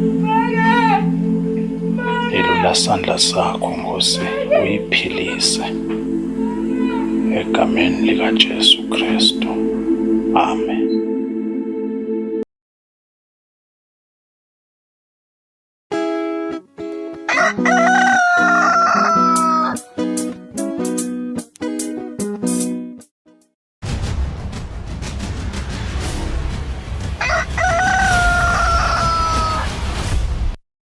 Bongosingu quarter past 7 basho njalo labala emadolobheni bathi quarter past 7 sinesishaya yavundla insimbi yesikhombisa ekseni ngalesihlanu asenza kulela umsakado wakho ubukela umsakado uThithombe Eswatini TV sisehlelweni bongosiko sile breakfast show lomhla ekseni kwasike nakubheduka noma nje aqala ndzabada bo HIV heaven live la sukuma bongosikulwa nayo le HIV lena kubanjiswa ke tininte live letiningi silala sikhona khona nje ngiyakhumbula the then minister waka health make Simelane Sibongile abuya ne message lenhle ka UN ekuthenini basukumile bakamhlaba bashayela live etandla ekuthenini likhonile kwehlisa ngisho ne new infections sikhuluma sisibashayile bo 95 labathathu lesikubuke manje kulenza abada ka HIV tikhona ke inhlangano letiningi bongosi leti libambisako live kuleti indzaba leti nekusita nje ngoba imithelela ye-HIV bese sekuba nebantwana bendlungulo nakhona lapho tiyachibeka nekulibambisa live kunenhlangano nje yaka pact ngithemba ngiyibike kahle lekuthiwa iqanjwa ngeminyaka wa 1971 celebrate 50 years currently working in 40 countries globally even qale kusebenza ngeminyaka wa 2010 kepha ke angithulela nangusimelane bongosi chamuka khona bonganisimelane chamuka khona lenhlangano le unasenamile magama ngoni philile hayi ngiphilile bhuti wami and ngiyabonga and ngichanza vusela sive yeah ngisakwadi manje ngicina ngathi khona abanayo khona ndakukhumbuta bangiyathi nasokho yeah yes bhuti lamagama ngisho kahle silamagama noma kufuna ngithi Miss Magama lamagama okay uphilile ngiphile kakhulu okay bengifunza la ngiyaqala khona nje ngifuna ukuqala kuthenini kunale program probably angicela ngalo ukuthi ngi-unpackele lo pact man ngicale lapho usinangikhuluma nga-pact ngoba khona timoto nami ngisingitibona lamgwaqeni ibhaliwe USA nabo pact what is pact who's doing that for me so pact kahle it's an international NGO and it's globally Putwami and I think it's almost in 40 countries across the world. So lesikubuka ko pact is actually a leader in a number of technical areas that include capacity building and those that are including indzaba governance, also HIV programming and also livelihoods including empowerment of women across the world. So we have a number of interventions around the mining, especially in other countries that are also including natural resources. So basically it's an international organization focusing on capacity building of local partners in that particular country office. Nembala sibonile nje na ngithinga ikuthandi bekune titolo to pick and pay betingelela lenye idlala lapha embutshini lelinakekela ke abantwana bendlungulo ngiyabona ukuthi kuna insika project niphinze nisebende nabo abantwana bendlungulo chazele sinibasita njani la siyabonga bhuti wami bamfana bendlungulo ke lesibabita ngathi ngema OVC ka pact sisebenza ngabo ngendlela lesithi family centered approach la sithi khona ukuthi sinakekela umnakekeli wemfana noma caregiver wemfana bese sibuka phinze nalomfana loneminyaka leng0 to 17 years lo feature yona insika I criteria yakansika project lokusho ukuthi sisebenza nalaba mfana etinhlaka ngothini letingfule sisebenzela kuto letifaka ekhathi ka health sifuthi simeke sure ukuthi bamfana befu bafundzile bangenile esikolweni ba schooled sifuphinze sibona tindzabadaka safe ukuthi baphephile yini tindzabadaka ehlukubeteka tabo dia reporteka yini and futhi bayithola yini post abuse care from us ebese sibuka letindzabadaka stable ukuthi ngoba asifuni ukuthi siyinsika sithi mase sihamba seyiphelile project sisale emakhaya ethu sekasele alenga so sikhuluma ngetindzabadaka sustainability lapho khona sifaka bo caregiver bethu ku saving and lending different groups lapho khona sibafundisa konke nekubolekisa bese baqala ke emabhizinisi abo lamancane batokhona ukuthi banakekele labamfana nemakhaya abo ngetempilo naka education bese ke phinze siba netinhlelo taka parenting positive parenting lapho khona sikuthatha khona ukuthi bamfana nebatali bakhona ukuphilisana kahle emakhaya sibafundise indlela letikahle ukuthi baphilisane bakhona communicator kuze emakhaya efles now aphile ngekuthula to avoid issues of violence nokuthi ba communicate kahle. So basically ka obviously sikhuluma ngathi sibuka tindzaba leti kanjani. Ngiyakhumbula la ngifundza report yaka World Bank yeminyaka wa 2009 bakhala ukuthi kule education system yethu langathi nje iwestage ngibeka kanjalo bakubeka bona indlela bakubeka ngayo manje bakhala ngalo ukuthi banana balahleka la khathi le system siyafaka 100 ka grade 1 nase kuyawuphumaleka form 5 iphume 20 indzaba ukuthi ubabe ushonaphi ke lo 8 la ngiyafuna ukuthola ngoba ndabuya kuSimelane ukhuluma ukuthi nisithe lama offices lo meter le criteria yes ngimitha njani criteria so ke ka oversee sinema criteria lamanengi lesisebenzisako siba ne assessment lesiba nayo la sibuka khona ema vulnerabilities alaba mfana ema criteria efunje afake ekhathi bamfana laba selebodvana sesima child-headed households laba mfana khanze ukuthi una lo mfana una lo mdzala una 18 kuya phasi khanze ukuthi bamfana labahlukubedekile khanze ukuthi bamfana laba drop out esikole njengoba sikhuluma ngetindzaba tesikolo ukuthi khanze ukuthi lo mfana udrop out esikole then sine ezinsika sakhona ukuthi simbuyisele esikolweni and have ama interventions ukuthi simretain in school and then bese sifune ukuthi simnikete tinsita leti njengama study clubs ukuthi aphase lo mfana esikolweni. Okay angite kuwe Nguni wonke umuntu unemaphupho ngihlethi lapha nje neliphupho ukuthi ngalilinye ilanga ngibe ngilokwanyana sina benza dabo HIV prevention tselo nato yasebenza ngiphinza ngithole ukuthi niyasebenza with adolescents girls and young women kakhulu kuma issues njabo HIV prevention. Talk to us about that one. Okay, ngiyabonga and ngithanda ukusho nalokuthi kule project yethu sisekelwe inhlangano yaka USAID through iPEPFAR funding to actually support onke lama interventions leswendako for umfana. So in terms of tinsita lesitifakako emfandeni siyesibuke abantwana labathi 10 to 14 also 15 to 29 laba vulnerable lokusho ukuthi we are providing a number of interventions first around education ka HIV prevention then we are also working in collaboration na hulumende wakangwane siphinze sebenzisana nema clinical partners and sinasibhedlela lesithi Crimson Wheels lesihamba siyele ema communities kuse bakhona provider even those high impact services aka HIV look include about testing look include about family planning look include about SARH and look include tindzaba ka post GVV support for labantwana. So I think lawo ma interventions leswa provide go for abantwana emimangweni. Let me come in there Simelane. Ngiyakhumbula kuba ne debate ngamnyaka wa 2014 la iqala khona nje ya 14 15 16 years yaphela angiyathi kusiyacedwa yini the issue be around family planning. The Minister of Health was saying probably it's time ukuthi khanje nje kubekwe ama condom esikolweni naso sonke nangene Minister of Education nanayo itane wasicala nasikunjani ngiyakuva ukuthi ukhuluma ngama issues angathi mangidakumake angitela kuwe lamaka angimihele Simelane ekuthaneni since zabe family planning bekuhleti baka UNFPA lana on Monday I guess bakhuluma silama services aka SRH ehlile akakasebenzise kahle nganenzaba ye COVID ngiyafuna ukuthola ukuthi nasitakhuluma ngemflo 0 to 17 wathi lama adolescents kuthi ngapha eminyaka nakuma communities community kunema leaders akhona ngiyathola ukuthi nyakhona kwa engage ngifuna ukuthola ukuthi komukeleka kangakanani leyo ukuthi sitawukhuluma kubantwana ukuthi akhona lama services ukuthi ungadivikela probably nawe yecansini njani visa v neyokuthi basilabanye akhunywe ukuthi cha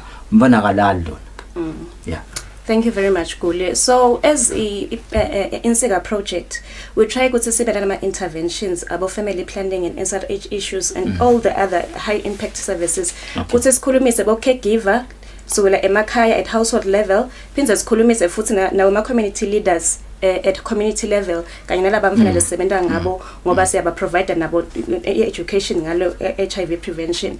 So sikhanza ukuthi kuyamukeleka kakhulu ezisikhuluma nabo lemakhaya ngoba vele kude lungaboni ukuthi bamfana bethu basetingotinto sibathole HIV and AIDS and sayibona i-pregnancy rate ihamba iya etulu lokusho ukuthi vele bayadzinga letinsita ukuthi bavikele kuba pregnant phinze sibahlomise ke futhi nalelwati lokuthi bathi usibativikela kanjani ukuthi bangadethwali and futhi bathole i-HIV and AIDS. So yes sithole ukuthi laba siba engagile ema communities efresebenza kuwo cha bayamukeleka imfundiso lesibani. You want to come in this mina?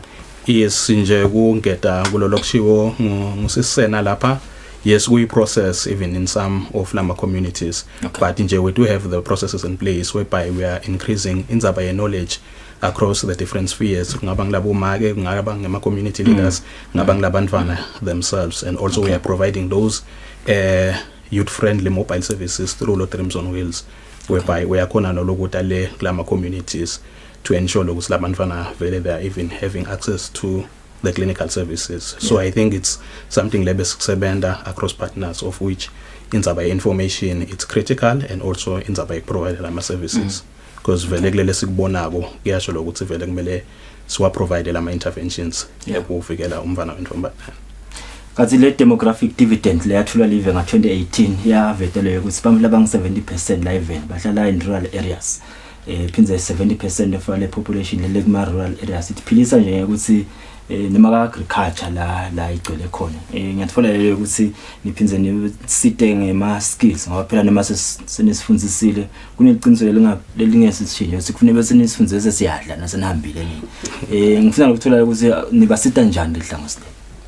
Okay, siyabonga sinelihlelo kahle leli mainly focus extend umfana wentombatane ukuze akhona ukuthi iphilisa nayo ngakulesithi youth livelihoods intervention ezingishito ukuthi sisebenza in 23 wetinkundla across the countries, and lesikwendako we are providing especially knowledge and skills around entrepreneurship lokuthi bantwana bangaphilisa kanjani, bangawaqala njani emabhizinisi, then siphinde sibe nelihlelo lelinye la employability lokuthi singakhona kanjani lokuthi siba support especially lokuthi bahambe bayo train etikoleni temakhono la kulesi singema vocational institutions, and also sikhona lokuthi siba support lokuthi bakhona ukuthola employment opportunities or any form of internships kuze egcineni kwakhona atokhona umfana wentombatane ukuthi akhona kutimela kuze kutawukhona ukuthi bese kwehlisa na le vulnerability yabo lebakhanza ukuthi baba exposed ku HIV.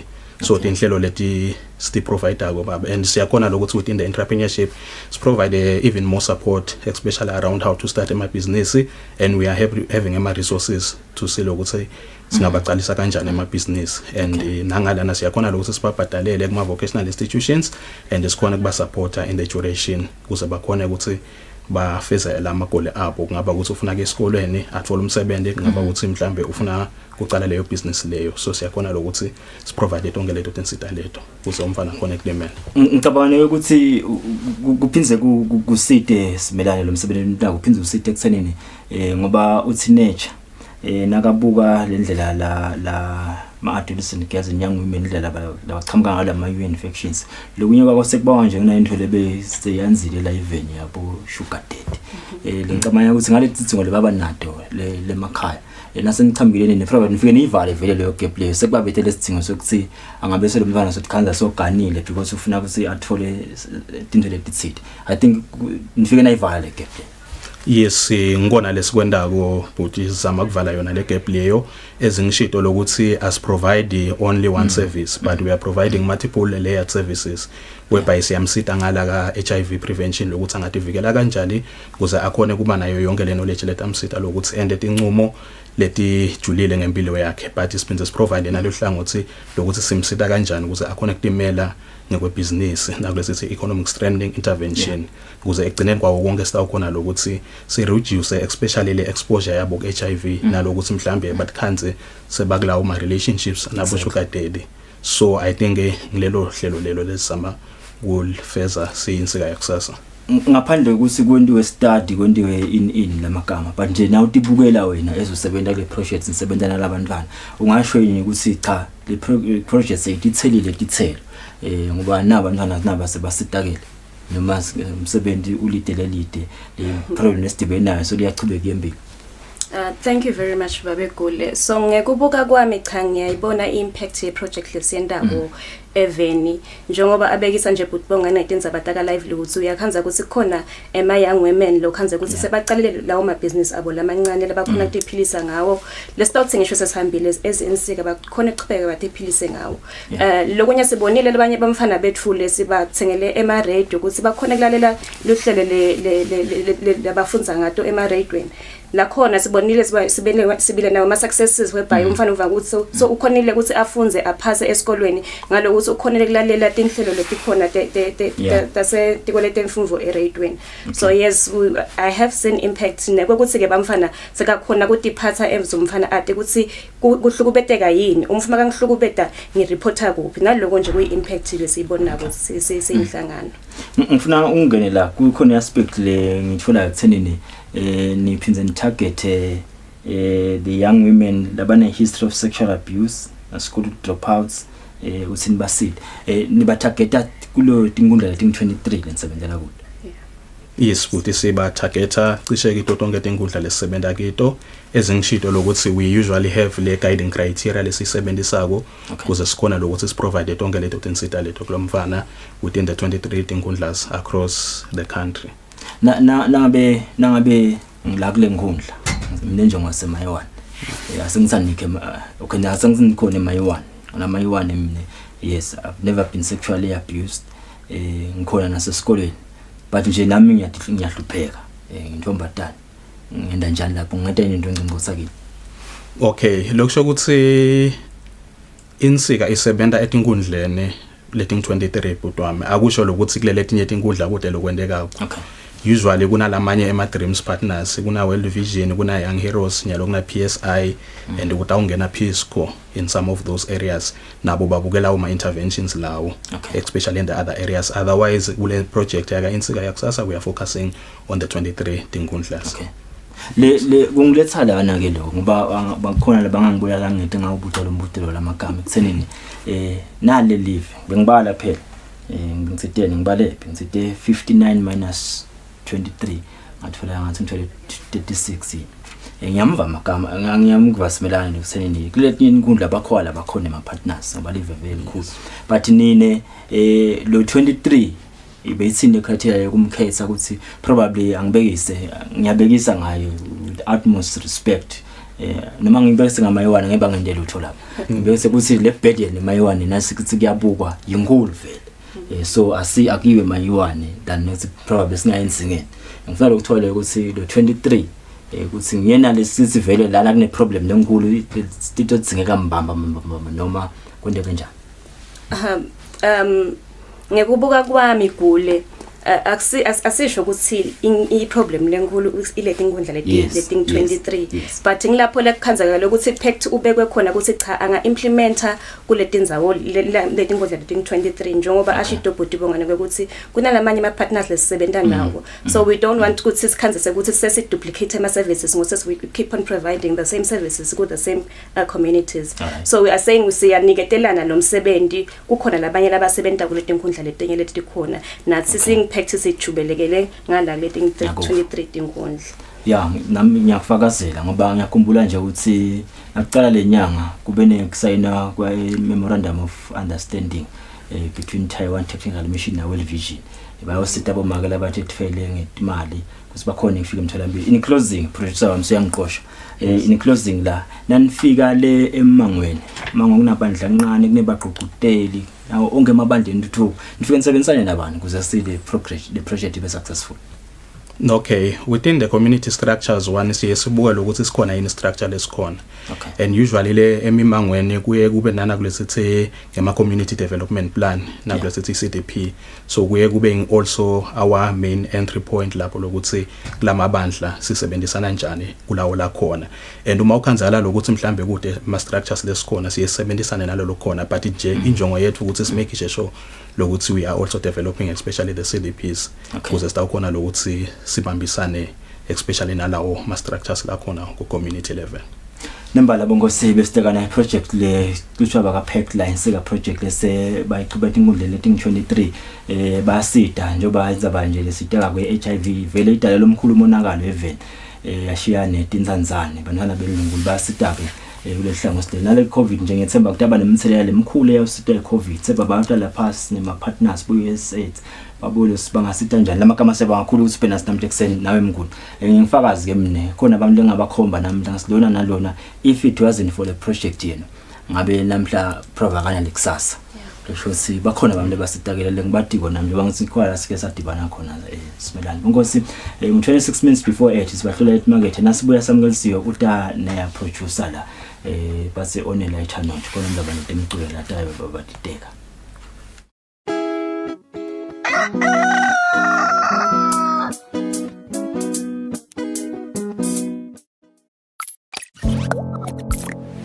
The Ministry of Health, in collaboration with other partners, reminds you that condoms offer a triple benefit advantage. Yo, mfethu, things almost went sideways for me itolo, bra. Sewenteni kenyalo? What is it, dog? Umfana ogcina avumile itolo and she came over to my place. Eish, manje stupid me, bro. Mangithi phatha, no condoms, bra. No ways. Ngongitshela ukuthi that's how you lost your chance. Cha ke mfethu, phela ngidlala ngitivikela mina. Fortunately, baby girl uvele waba like. Melusi sithandwa, gijima uye estolo. Akhona emakhondom lamhlophe amahala to give us protection against HIV, STIs and nekukhulelwa singakaconsi. Sidinga i-peace of mind.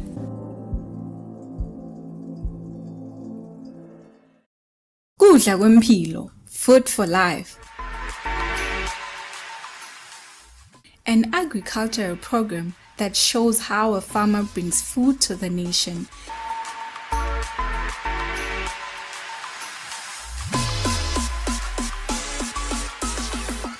Gcine kudla kwayo leta uphinze ukudle nasekufika isikhathi sebusika. Nalinile nje libele lana kuzone liyathwa imbela libele lahlanzeni. So lonke linale mvula le moderate yethu sine lahlanzeni.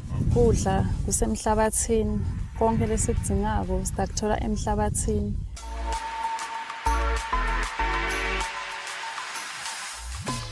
Kudla kwempilo for agriculture and farming development on Eswatini TV with the farm boy Samgelo Villarati Samvi. Kudla kwempilo, food for life.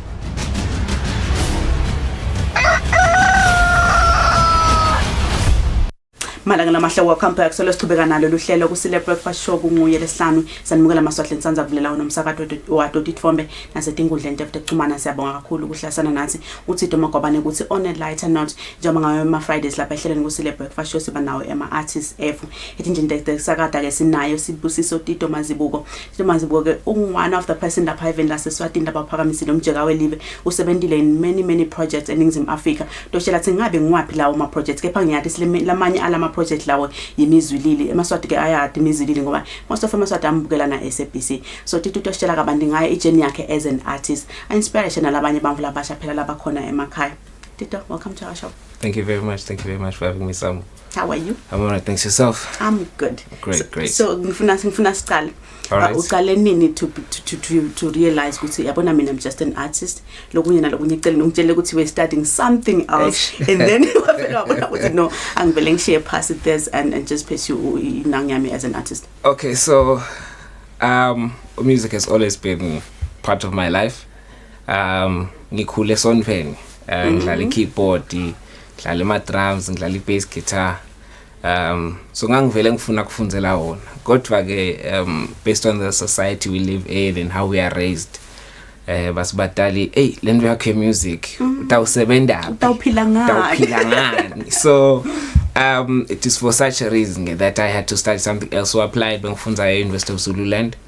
I was studying applied mathematics and hydrology. Well, vele ngikhule ngiloyithanza kule maths ngikhona futhi. So kulula abatali bathi hamba uyenda le science. So kwaba ngiloko ke. So in my time there I got involved in the university choir. University choir ngafika nami ngilimember nje leti thulelako manje info mangabe ikrisa ngekhathi sheshit velele so mayithi velela ke akwabangiloko bagcina bangisebenzisa amongst the technical directors. But even before that I had a chance to be on Imzulili. I think it was March 2016. Part of a choir. I think Bessie a stage Bessie over 8, probably 92 or 96 big choir.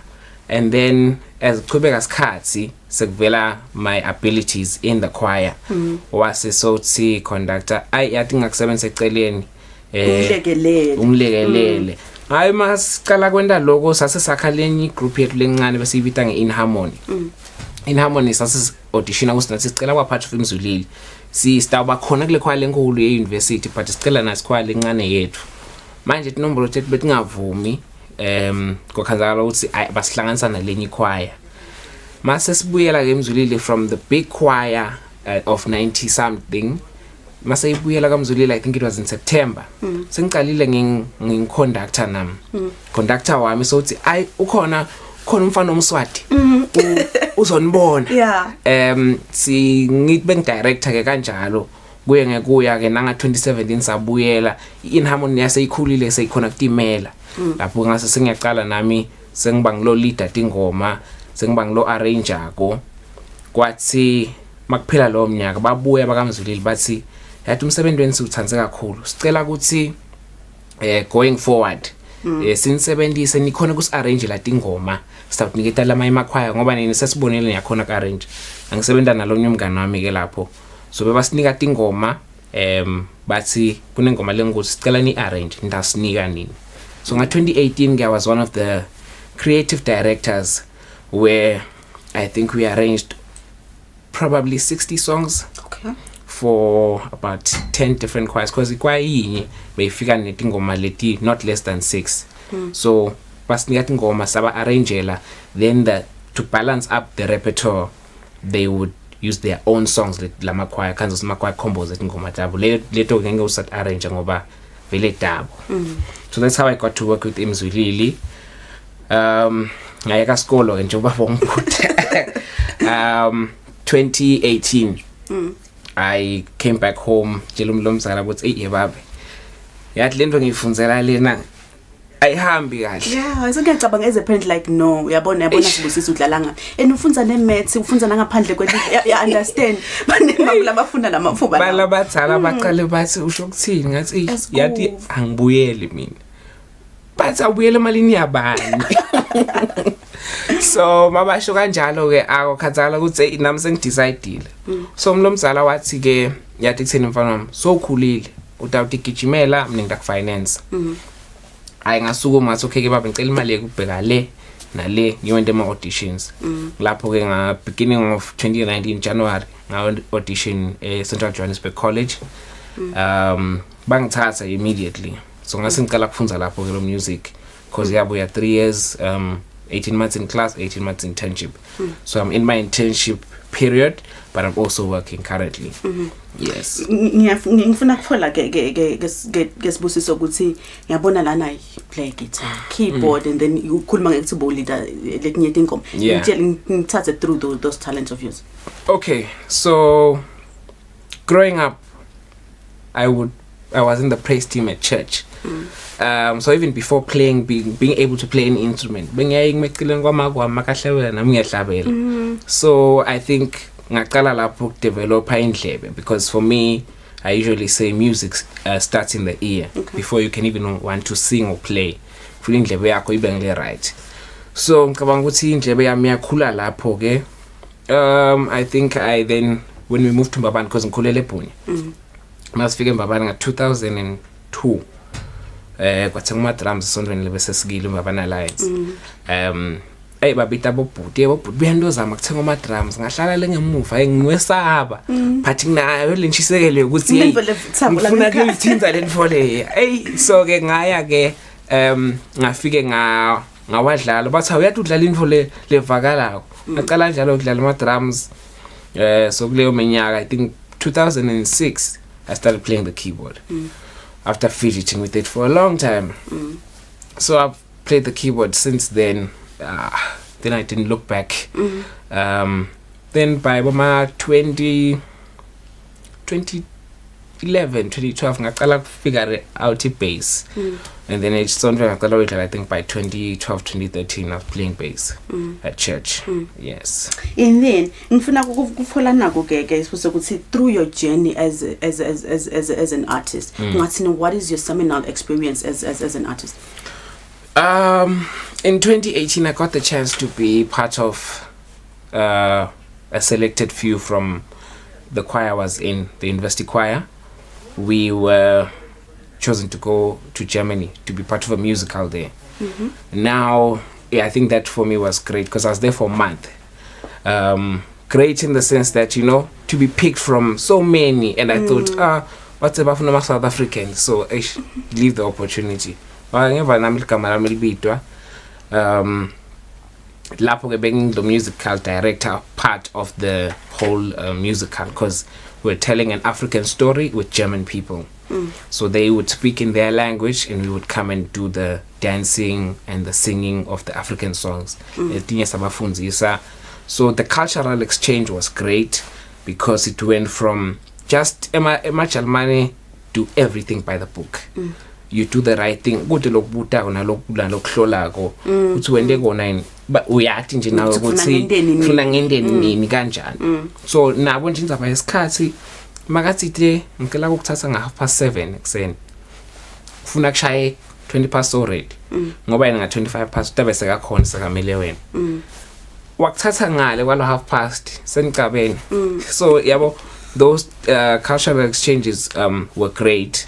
As a learning experience, and we did some workshops that were teaching kids about the African music, which was very, very great. So we had a chance to be in Germany. I was in between two cities, and then towards the end of the trip we went to France and came back, and then it was great. For me, I think in Laponga Vahasi, in as much as I'm here to perform, but it's also a great learning experience for me. Yes. Ngifuna kuncikisa le interview ka SABC. Ungitshela ngayo ukuthi wayifola kanjani just like that. Okay, so with SABC, because I had been part of Imis Wilili 2016 up to 2018. Maseng said Josie 2019, I didn't think I'd have that chance. Until 2020, I heard that one of my schoolmates was working with the labo director Lebeng Sabenda nabo kaMzulile. And then it was on the 3rd of October. Never was by record the episode Mzulile with many choirs. So it was not too far from where I lived. So I went there with a friend. I'm being a little but how fun one ukhona kanzi ngathi I know sengila Joes wathi angisho ukuthi mina use KZN ngathi I know sengila Joes wathi okay ngikupha 2 weeks i-recording yethu lelandzelako in 2 weeks. 2 weeks hamba uhlanganisa ichoir. Ithi mina 2 weeks mose mangisasebenza lena benisitshela 2-3 months in advance. Wathi hayi ngekwathi utakwenda. Ithi mina 2 weeks okay. So I had low 2 weeks nahlanganisa nale bengifunza nabo 8 songs repertoire, choreography, bring the band.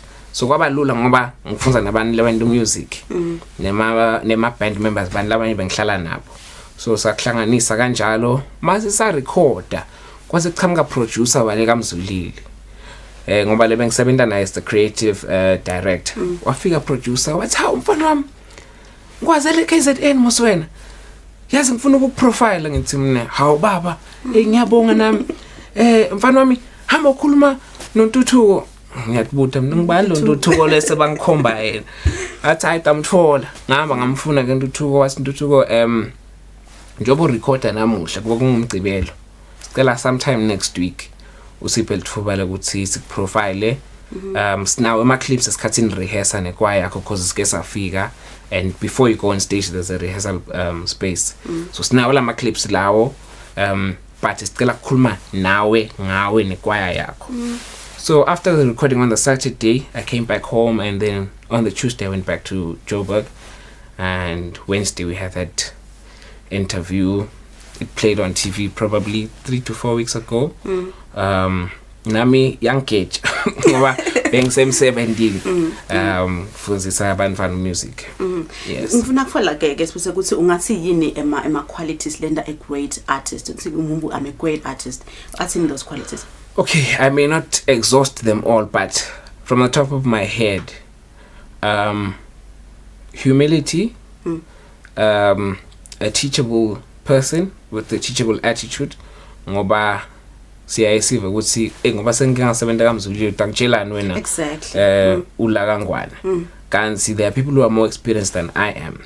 Lo munye may not be as experienced, but there's always a learning point between an interaction of two people.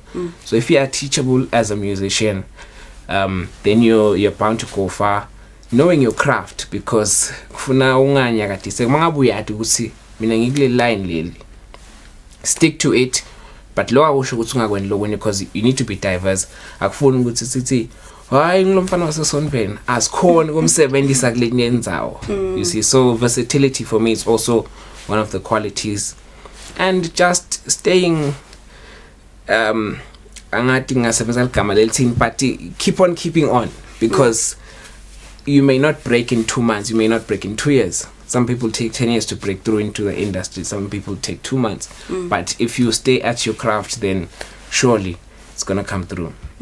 Ngifuna ungithathe ungitise picture kakhulu kade the part of creative directing. Ungitshele ngale process leyo ukuthi ivame ukuhamba kanjani for you. Follow this job or this project. You're going to be a creative director for this project. Ngithathe through that process. Okay, for me, lokuyake kube key ku understand lo muntu qala singakafiki nakule project yakhe, ngoba iora yemuntu will speak to how their music pans out. Kuyaye kube likhuni bo director umuntu afike sekajaba umsebenzi. Guys, ma understand lo muntu. There's a friend of mine I used to direct his music. We did a show that side in South Africa. Because bekangumngani and a classmate to me, so I knew how his aura is. So masangati aura yakho, then sengifuna wena ungitshela ukuthi what do you see, what's your vision. Once I've heard your vision, then I need to interpret it my way and say it to you, because sibona ukuthi are we at the same level, because lesson isikhathi uyathatha iproject yemuntu ugcina uyenda yakho ngekuthi uzama uku-interpreta wena kule project, kanti kufuna ukhone wena kusho lo lokusho ngilo muntu but ngendlela yakho njenga director. Then from there, then it comes to the songs. Mase iqala ingoma iqala, how we interpret it based on what we were talking about, because we have to get to know each other and understand ukuthi in as much as sisebenda but kufuna iphuma i-product le right. So for me it's that, it's getting to know the person, knowing their vision, and then when we bring the songs, it's the interpretation of how they would want, because akufuni uthi ngoba director color sakho startful. It's a color to a certain extent, but you know, because at the end of the day ngisho maso direct maso unalabanye, like when you start calling the other musicians to come and help you, because ngowadla lonke ama instruments mase bakhona lalabanye kufuna ube nayo le limit ukuthi okay creativity yethu ayingene, but mase sifike la akusasiko lokufunwa ngilo.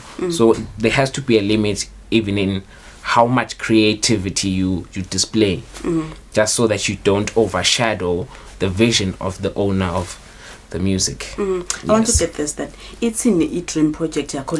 Maybe one will think maybe Guya Kamzuli, like you said, Daba, maybe this was just a dream. It's in your dream project.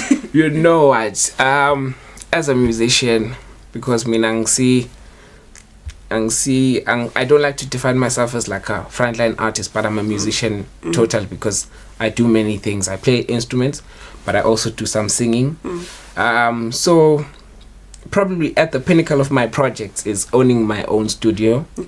But because of how we are set up here, kwenda studio kanza ukuthi naletindleko lo charger go disetulu, so no one ends up using your studio. So I would like to own a studio that I would finance and allow people to use it, because we've got some hidden talents here that can never blossom because someone cannot afford a studio session. You see, so probably for me at the very top of my list would be having my own studio that is running successfully. Secondly is to have a choir in Swaziland. A choir that would be versatile, would say mangabe siyohlabela esonveni sifike sibe bantu basesonveni kodwa mangabe nisibite bushfire sikhona phela sinjabulisa bushfire. So that versatility with the just like the choir I worked with okay, with the university choir, we had that versatility. Besia kanza ukuthi masishaya umbhedesho nyalo kwehla moya. And then also when we had to entertain with the, like in parties or weddings, we would deliver. So in the same way, I would like to have something like that, like Kaya, that is well established and allows opportunities to everyone. Yes. So mangangibulala ngihlale ngayibuza this question. Bongicocela ukuthi uthide na uceda isikole immediately washada, and then did the thing tendeke like tendeka kakhulu. And I heard ukuthi you are a PK pastor's kid. Ngitshela bayavame ukuthi bayahlupha. So ngitshela ukuthi when how did you manage to say ndofunza, I'm getting married, I'm just my life ngifuna ukuthi ngihambise kahle, maybe for umuntu lobunjalo lobukela ekhaya. Ngicabanga ukuthi lokukhulu kakhulu kutitshela kuba neliphupho lakho. You know, if you have something that you're working towards, then you it's easy for you to be guided and to guide your own actions. But also being a PK, you have a good example in your parents. In as much as we children like to say, hey, but babi ngala upuqile, but we forget the million other things that mommy or daddy has done great, which we can then focus on, so that we work towards our own greatness. So I had a good example in my parents. And let me say I had a good support structure, and just staying in the good books doesn't hurt. You may want to experiment like we do as Banlabasha. Siyafuna experiment ukuthi ish asengizame nakho, but zama phela wenge. Okay. Ungafike uzame bese yahlala. Yabo, because wonke umuntu uyafuna ukuthi mase kamdzala axoxele abantu abakhe ukuthi hey nami ngake nga yabo. I have my own stories. I can never say them in front of my parents or on TV. But that was me just saying, oh sengibona lokho kwenziwa njani. And you experiment, you're like, oh I akusiko kwami lokho. Now at the end of the day, like I'm saying, if you are trying something, just it's for the experience. It's not good to sing indlela yami yokuphila, because all of these things have pros and cons. There's consequences for everything. Yeah. Wow, thank you so much. Thank you for having me. Malangana mahle ngusibusiso Tito Mazibuka sinika nje journey yakhe as an artist. Lesikhatha manje siyayitito lesibiyesele phetha luhlelo Kusile. Good morning.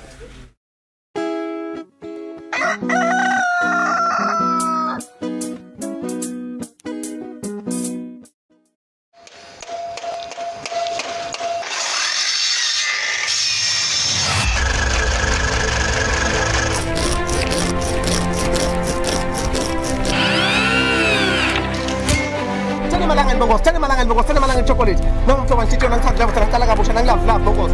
Usafaka na 20 rand. Temnet manje athi lo gifted ikiko kusebenzisa utakhonza uphila ubeke singwa etafuleni. Mina sengimelele umngane wami bese sihamba sophanda.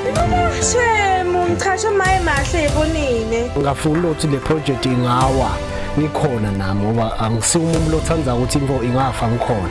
Isile life lesiyakiyo umuntu ngangemuntu kuyafuna at least abe nawo 3 ma skills in life.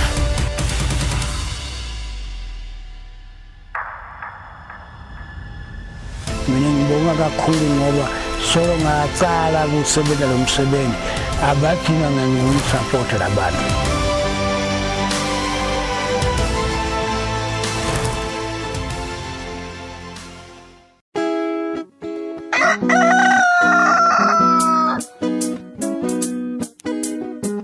With 3 minutes before 8 bongosi no I'm happy ukuthi kube nemaswati la tawusebenta kuma productions lamakhulu in South Africa. No Mazimbu is so talented, but ngijabulisa info yinye, he's down to earth. Uhambule uyambona ukuthi ukhuliseke kahle. Akakhohlwa noma eNingizimu Afrika ukuthi niliswazi. Akabuyilana sekathi uyazi ukuthi mangisebenza kumizwilili uyazi nje. Wozisaba uthini thote lehlelo lalo muhle nelivikileni libe ngilelihle sibancisitele nje bonke labo lotakhanza ukuthi balahlekelwe isihlobo kulo leliviki nalabanye labatayi bafika ihlobo dabo kuleli phela sondolena ikakhulukazi nalabo labalahlekelwe ngihlobo dabo ngalomkhuhlane weCovid-19 sembe somsala wathi insuku uyaphotisala uma ngcamba labhlungu la ngengedabo irisisi la show. This last show today irishafu na President Ramaphosa mete reshuffle dolo na producer uthi angimemethele sikutaba ne reshuffle namdala yeah malakala mahle it's been a wonderful week it's been a wonderful 2 years I think yeah it's been 2 years but lokumcika amagwabane is ukuthi uyakhula as a person Betha lana waqala nami mos Ngizaqala sisaqala ka Saturday yakumla kunakuselwa Saturday ngisakhuluma ngimemete understand ngarude khuluma ngimemete emehlo abovu ngahle nalokubeka but lokumgcaba kwabane yi growth and ufunze ukukhuluma nebamvu ngiloko lokumgcwa ukuthi nangabe usemkhathini nebamvu ukhuluma nebamvu kaso ufunze ukuthi gule yena umuntu uchamuka la kufuna ukuthi ukhulume njani naye more than anything so malanga lamahle this is my last show sembe ukuthi ngithokote kakhulu ukuhlasana nami njengoba nami ngithokote kakhulu ukuhlasana nani unengile ngifundzile anginzawo ke ngisekhona lamsakade notifombe Eswatini TV njengoba asho magwabana ethi yi reshuffle